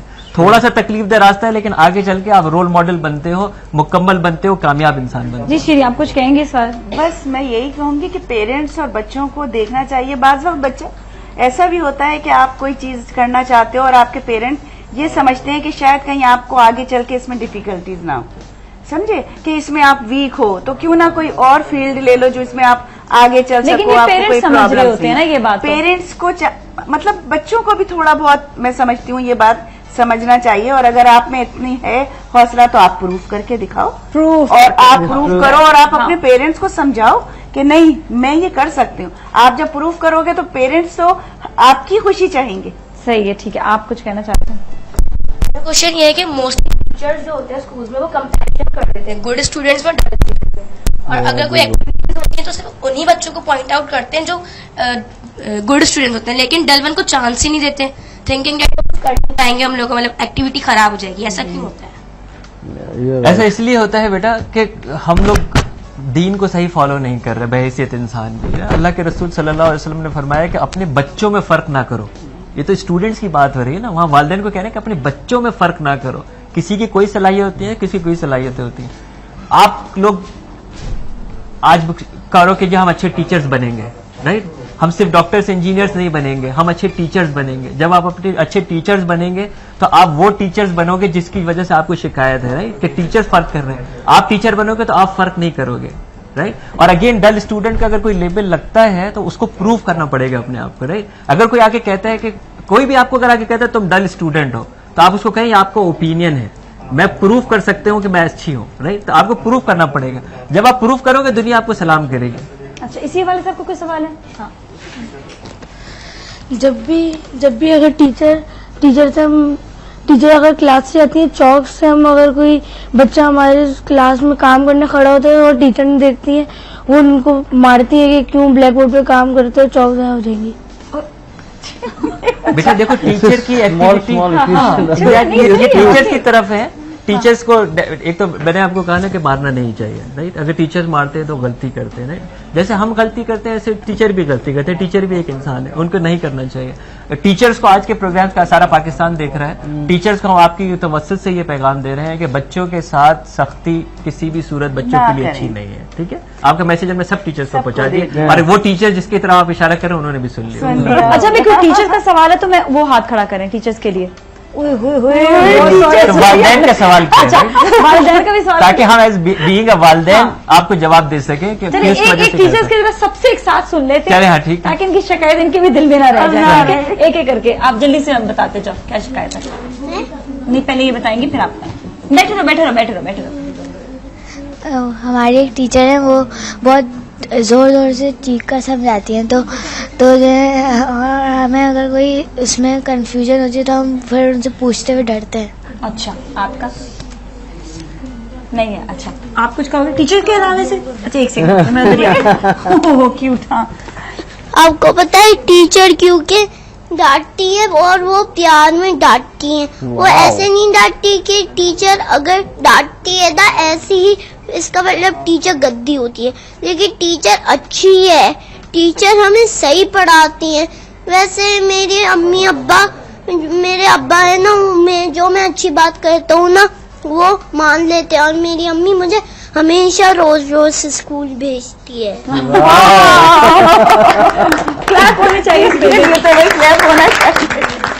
अच्छा, आप में से किसका सवाल था टीचर का? ये पूछना चाहूंगी कि आजकल की जो हमारे जो टीचर्स होते हैं वो समझते हैं कि सिर्फ सिलेबस तक कंप्लीट करवाना ही उनका फर्ज है, लेकिन एक टीचर वो होता है जो कंप्लीट नॉलेज दे स्टूडेंट को, लेकिन हमारे आज के टीचर्स में ऐसा नहीं है, वो कंप्लीट नॉलेज नहीं दे जाते स्टूडेंट को। तो ऐसा सिर्फ सिलेबस की हद तक पढ़ाते हैं। बेटा एक तो सिलेबस आपको पता है कि अनफॉर्चुनेटली 365 दिन के अंदर हमारे यहाँ मुश्किल से 125 दिन स्कूल खुलता है। बाकी दिनों के अंदर वो छुट्टियां, फिर ना दहिंदा हालात और फिर इस तरह की जो परेशानियां आ जाती हैं, उसकी वजह से हमारा बंद हो जाता है। जब वो बंद हो जाता है स्कूल तो सिलेबस ऑलरेडी कंप्लीट नहीं हो पाता, तो वो टीचर को सिलेबस का प्रेशर है। लेकिन आप लोगों को चाहिए आप किताबें खरीदें, आप नॉलेज के लिए किताबें खरीदें। किताबें जितनी पढ़ेंगे, किताब बहुत अच्छा दोस्त होता है, किताब बहुत अच्छी नॉलेज देता है। फिर आप सवालात करें जिनसे आप सवालात कर सकते हैं। तो नॉलेज के लिए टीचर के ऊपर बेस नहीं करें, वाकई सिलेबस का बहुत ज्यादा प्रेशर होता है टीचर के ऊपर, वो भी कंप्लीट नहीं हो पाता। अच्छा, इस पे नदी भाई मैं आपसे सवाल करूंगी कि पेरेंट्स को क्या करना चाहिए? अब टीचर्स की इतनी सारी शिकायत जब बच्चे घर लेकर आते हैं, आपसे कभी की है बच्चों ने शिकायत? हाँ, होती है बिल्कुल शिकायत। जैसे भी मैं कह रहा, छोटा बेटा अगर कभी आता है, कभी बोल देता है कि टीचर ने ये किया, एक दफा तो माँ सुन लेती है और फिर उसके बाद मैं तो इन्वॉल्वमेंट कम है, अम्मी उसकी ज्यादा करती। सेकंड टाइम भी हो जाता है कि हाँ चलो, वो यही होता है कि टीचर पॉजिटिव है। वो मतलब कहीं ना आपको लर्निंग पॉइंट तो दे ही रही है ना, मतलब कहीं हो सकता है कि वो अपनी जगह पे राइट हो, लेकिन थर्ड टाइम में भी अगर वही कंप्लेन आ रही है, you should have take action. कोई ना कोई आपको जाके टीचर से बात करनी चाहिए, या उनको आपको रवैया देखना चाहिए कि उसका आगे रवैया वाकई सही है या नहीं है। सही है, ठीक है। आपको सवाल करो। लगता है कि जैसे टीचर्स कभी छुट्टी कर लेती हैं फॉर 2 और 3 डेज, फिर जब वो वापस स्कूल आती हैं तो वो एक ही दिन में शी वांट कि वो पूरा टॉपिक, पूरा चैप्टर वो एक ही दिन में कंप्लीट करा दें, चाहे बच्चे को समझ आए ना आए। Then when I asked my teacher कि मुझे ये चीज़ समझ नहीं आ रही, तो शी यूज्ड टू से कि इट्स नॉट माय बिजनेस, तुम्हें समझ नहीं आ रही, इट्स ऑल अपॉन यू कि तुम समझो। तो why is she like that? वो छुट्टी अपने लिए करती है तो इसमें हमारा लॉस होता है, तो why is she like that? मैं से समथिंग, हाँ बिल्कुल। स्कूल में काउंसलर्स होते हैं, यू नो, स्कूल काउंसलर जो वाइस प्रेसिडेंट हेड्स के नीचे जो होते हैं, आप उनसे डिस्कस किया करो, वो बच्चों की सुनते हैं। आप पहले उनसे डिस्कस करो, अगर तब भी आपका मसला हल नहीं हो रहा, मैं ये समझता हूँ, then you have to tell your parents कि हमें जो टाइम हमारा जो जा रहा है और इस तरह से हमें प्रेशर करके पढ़ाया जा रहा है, उसको हम किस तरह से सॉल्व करें कि हमारी समझ में कुछ नहीं आया, हमने आज 3 चैप्टर पढ़ लिए एक साथ, समझ में कुछ नहीं आया।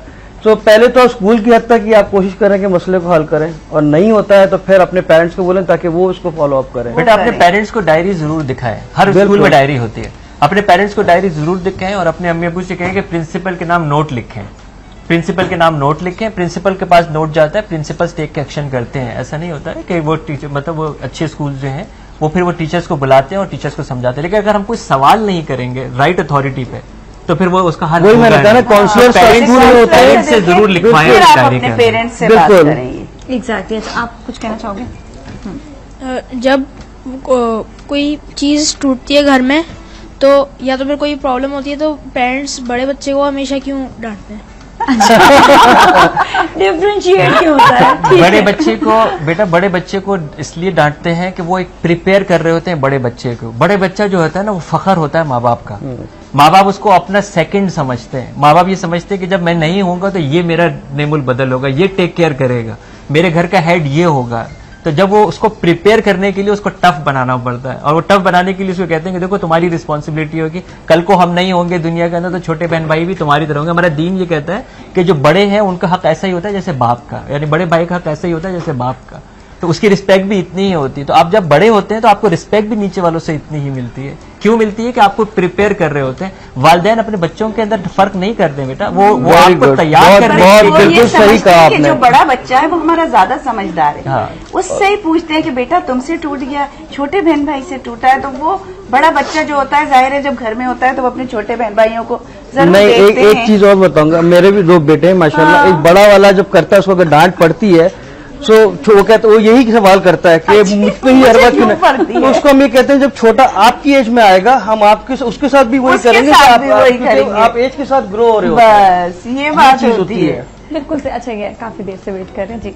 आपसे ये सवाल पूछना है कि कुछ टीचर्स जो होती हैं उन्होंने बच्चों को इतना डराया होता है कि बच्चा जो है क्वेश्चन पूछ ही नहीं सकता टीचर से, सो दैट्स वाई जब वो टीचर आती है तो जब वो लेक्चर दे रही होती है तो बच्चा इतना कंफ्यूज हो जाता है, ना क्वेश्चन पूछ सकता है और ना वो लेक्चर समझ सकता है।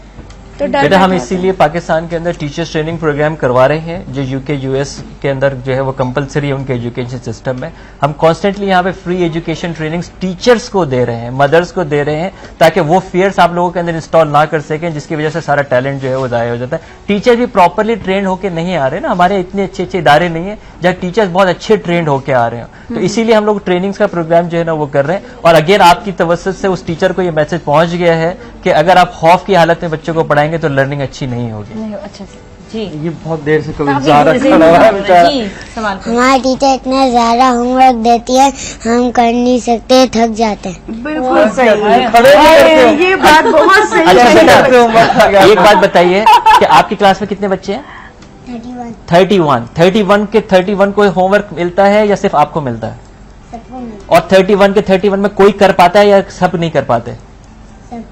सब करते हैं। तो इसका मतलब ये है कि होमवर्क किया जा सकता है। देखो ना, जब टीचर ने आपको खाली होमवर्क दिया और 30 बच्चों को कहा आपके लिए नहीं है, खाली इसके लिए है, तो आप कहोगे मेरे लिए अनफेयर है। अगर 31 बच्चों को सेम होमवर्क मिला है और सबने कर लिया, तो इसका मतलब है कि आपको थोड़ी सी मेहनत ज्यादा करनी है, आपको थोड़ा सा खेलने के टाइम कम करना है, थोड़ा सा टीवी का टाइम कम करना है, थोड़ा सा कार्टून का टाइम कम करना है, थोड़ा सा प्ले गेम का टाइम कम करना है, और उसके बाद आपको थोड़ा सा ज्यादा पढ़ना है। तो जैसे बाकी बच्चों ने होमवर्क किया, आपको अच्छा, आप अगर होमवर्क नहीं करोगे टीचर को कोई फायदा नुकसान होगा?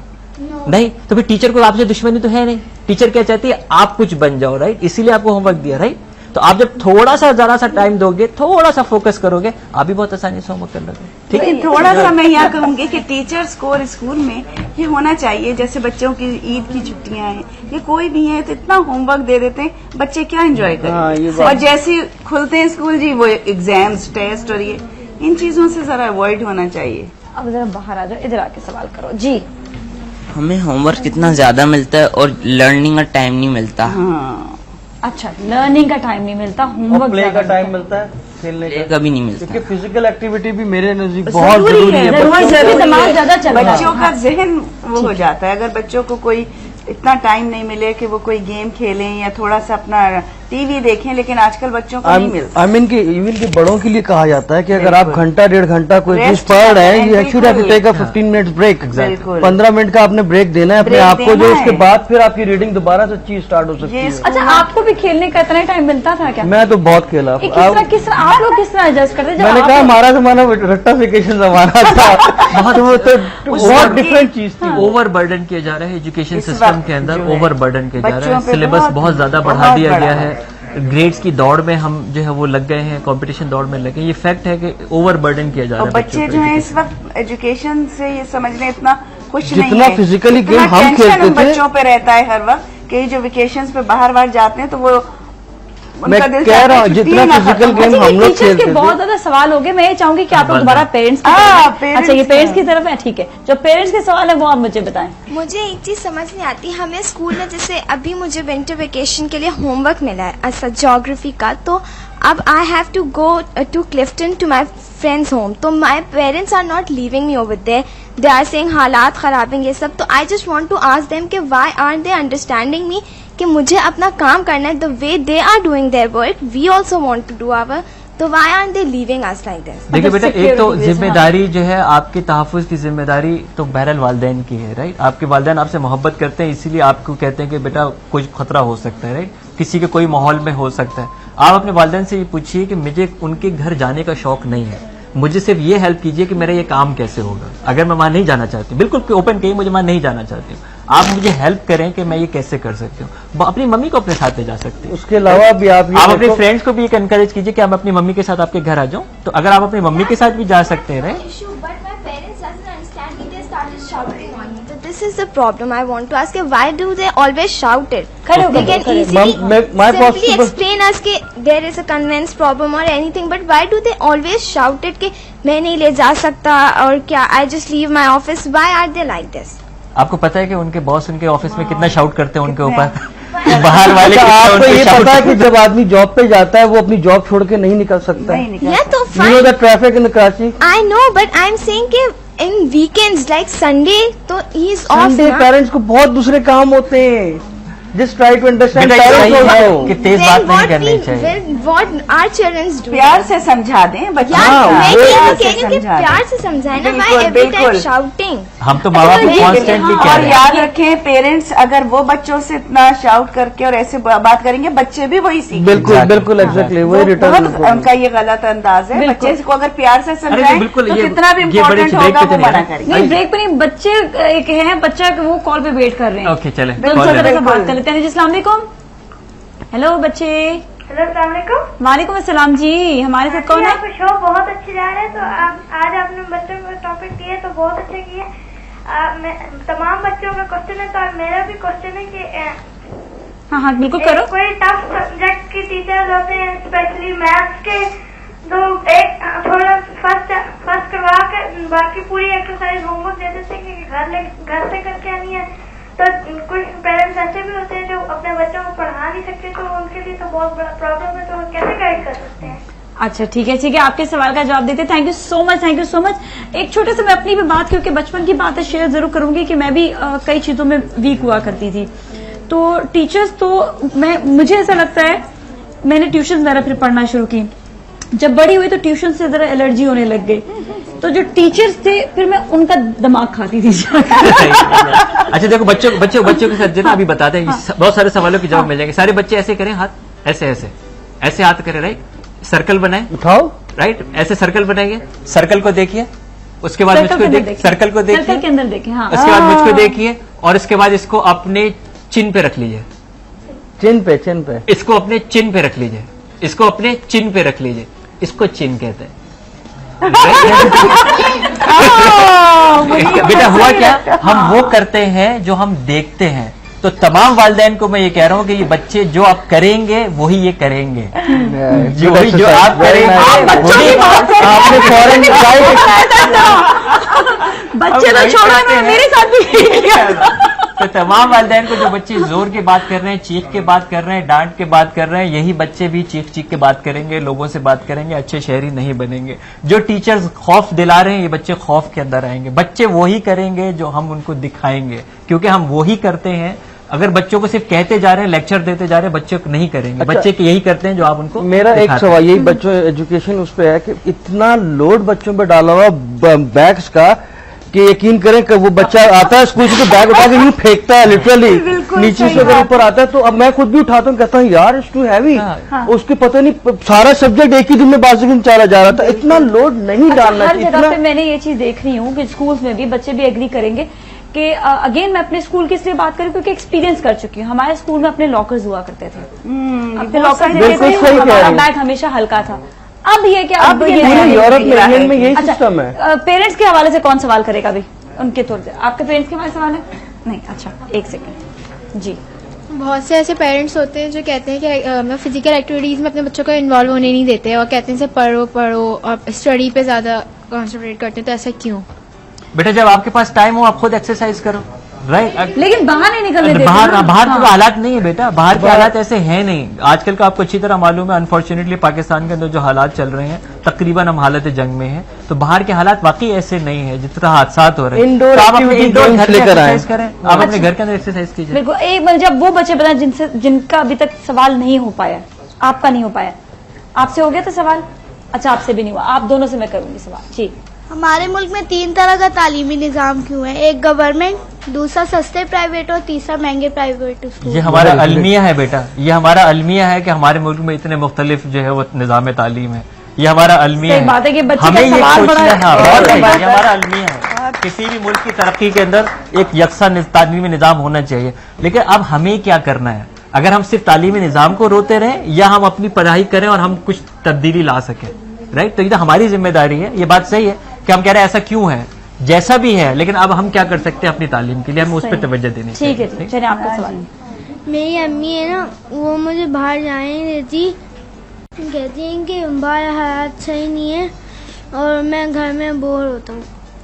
अच्छा मैं आप दोनों से पूछूंगी जो पेरेंट्स हैं, और आपसे भी, बल्कि आप खुद भी वालिद साहब हैं, तो आप मुझे ये बताएं तीनों कि आप लोग इस सिचुएशन में क्या करेंगे? बच्चों को कैसे, और बच्चों को एक्टिविटी चाहिए फिजिकल? नहीं, मैं तो खेलने देता हूँ अपने बेटों को बाहर घर के सामने रोड के ऊपर, और जो बच्चे होते हैं सब क्रिकेट खेल रहे, बिल्कुल आया लाओ। मैं तो कहता हूँ कि लेकिन हाँ, अब ग्राउंड की हद तक हम बच्चों को नहीं भेज सकते अनलेस के हम खुद जाके उनके साथ अटेंड हो, वहाँ पे खड़े हों। तो ये कि सड़कों के बैरियर्स लगे हुए हैं, तो फिर हाँ, तो सारी बात यह है कि माँ बाप इतने खौफजदा हुए हुए हैं आजकल, और अपने बच्चे सोचे आपकी कितनी प्यारी चीज है। आजकल बच्चों को बाहर भेजते हुए डर लगता है। नहीं, इंडोर एक्टिविटीज ऐसे गेम लेकर आए, टेबल टेनिस है जिसको जो रख सकता है अपने घर में, चीजें बड़ी फिजिकली गेम। हाँ, बच्चे इतने मजे करें। अच्छा फटाफट क्विक सवाल मैं एक साथ सबसे पूछ रही हूँ जी। हम जब बाहर खेलते हैं तो लोग हमें मना करते हैं कि गाड़ियों में बॉल लग जाएगी, तो हम अब ग्राउंड में तो नहीं जा सकते, अब हम कहाँ खेलें?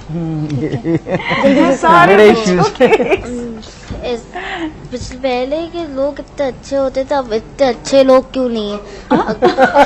बेटा बहुत अच्छे लोग हैं अभी भी, सिर्फ आप अच्छे लोगों पे तवज्जो दीजिए। पहले तो बहुत कम लोग कैसे चोरियां करते थे, अब तो इतने सारे लोग होते हैं जो चोरियां करते हैं। पहले लोग भी कम थे। लोग कम थे। अच्छा जी, जल्दी से आ जाओ, खड़े हो, जल्दी से सवाल, जल्दी सवाल। हमारे अब्बू हमें गार्डन में खेलने नहीं देते। अच्छा, हम आपके अब्बू से कहेंगे कि खेलने। हमारी मम्मा रोज दूध देती है। जल्दी से सवाल। ये जो स्कूल में तो टीचर, अगर किसी का पीरियड नहीं हो और ये टीचर एब्सेंट हो जाए, तो ऐसा नहीं हो सकता कि जो आप फ्री टाइम में उस बच्चे को कोई एक्टिविटी करवा दो? ठीक है, वेरी इंटरेस्टिंग। बिल्कुल नोट लिख के भेजेंगे आपकी डायरी में बेटा। अच्छा जल्दी से टाइम खत्म। जी ये पूछते हैं कि जब वो पाकिस्तान चाइना का कैट वॉक हुआ था तब हमें स्कूल वाले लेके गए थे, लेकिन जब वो लोग वॉक करा रहे थे तब उन्होंने ये नहीं सोचा कि बच्चे को कितना वॉक कराना चाहिए, उन्होंने हद से ज्यादा करा दिया कि बच्चों की टांगों में दर्द हुआ और वो लोग खुद गाड़ी में जा रहे हैं और हमें कह रहे हैं कि पैदल चलो। इंटरेस्टिंग। अच्छा, ये कुछ सवाल है इनके, अगर जवाब बहुत सारे आ गए। ये देखिए सारे वैलिड सवाल हैं, और जो लोग सुन रहे हैं उस बात पे तवज्जो दें कि ये सारे वैलिड सवाल हैं। बच्चों की शिकायत है ये, जिससे हो रही है। हमने प्रोग्राम शुरू यही से किया था ना कि वालिदैन को चेंज करना पड़ेगा। इधर भी सवाल है। जी दो जाने से पहले सवाल तैयार है। Very nice. मेरे अम्मी अब्बा जो है ना सही होते, वैसे अम्मी अब्बा मुझे डांटते हैं लेकिन मुझे कोई भी रोना नहीं आता, क्योंकि मेरे अम्मी अब्बा बहुत ही अच्छे हैं। मुझे इसलिए रोना नहीं आता क्योंकि वो लोग सही कह रहे होते हैं। अच्छा, मुझे सबसे इसकी मजे की बात ये लगी, बहुत ही पॉजिटिव थिंकिंग है इसकी हर चीज में। वेरी नाइस, बहुत पॉजिटिव साइन है। इंशाल्लाह अच्छा इसी तरह से रखें। बच्चे इंशाल्लाह जो है ना, बहुत सारे सवाल आ गए हैं। कहाँ जाऊं मैं? अच्छा जी, पेरेंट्स से रिलेटेड ज्यादा अच्छा है। माय क्वेश्चन इज दिस कि अगर मोस्टली बच्चे अच्छी परसेंटेज आती है बट वो रैंक नहीं ले पाते तो उनको पेरेंट्स थ्रेट्स देते हैं कि मैं आपका पढ़ना बंद करवा दूंगा और सारी फिजिकल एक्टिविटीज बंद। तो ऐसा क्यों करते हैं? बेटे तो हम कह चुके हैं पेरेंट्स से कि ये दौड़ में नहीं लगाइए, फर्स्ट सेकंड थर्ड में नहीं लगाइए, लर्निंग पे लगाइए। ये गलत करते हैं। मैं आपको बताऊं, अगर पेरेंट्स कहते हैं तो वो आपके लिए कहते हैं, कोई खुदा ना करे वो ना आपको कोई आपको सजा देंगे, कुछ नहीं देंगे। आप फेल भी हो जाओगे तो थोड़ा डांट के फिर वही प्यार करेंगे। मेरा एक सवाल है, मैं भी थोड़ा सा अगर बचपने की तरफ आऊं तो क्या बच्चे को अगर पढ़ाई में कमजोर है या तो उसे डांट कर उसे बोलना चाहिए या उसे प्यार से कहना चाहिए? ये गलत है। प्यार से समझाना चाहिए, क्योंकि बच्चा वैसे ही हर्ट हुआ होता है कि उसके मार्क्स कम आए। अगर बच्चे को माँ बाप प्यार से समझाएंगे तो शायद वो आगे चल के कोशिश करेगा कि नहीं मैंने ज्यादा मार्क्स लाना है। अब मैं यहाँ पर जो है ना इधर ही वाइंड अप की तरफ जाऊँ, we love our mother, we love our mother, सब मिलके we love our mother, we love our father, we love Pakistan, we love Pakistan, we love teachers also, जिनसे आप सारे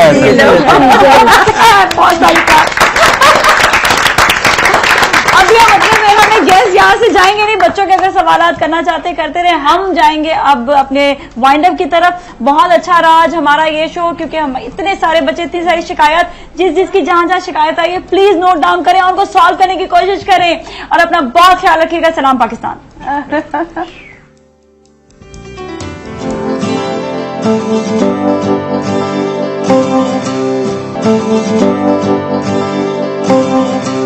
Thank you.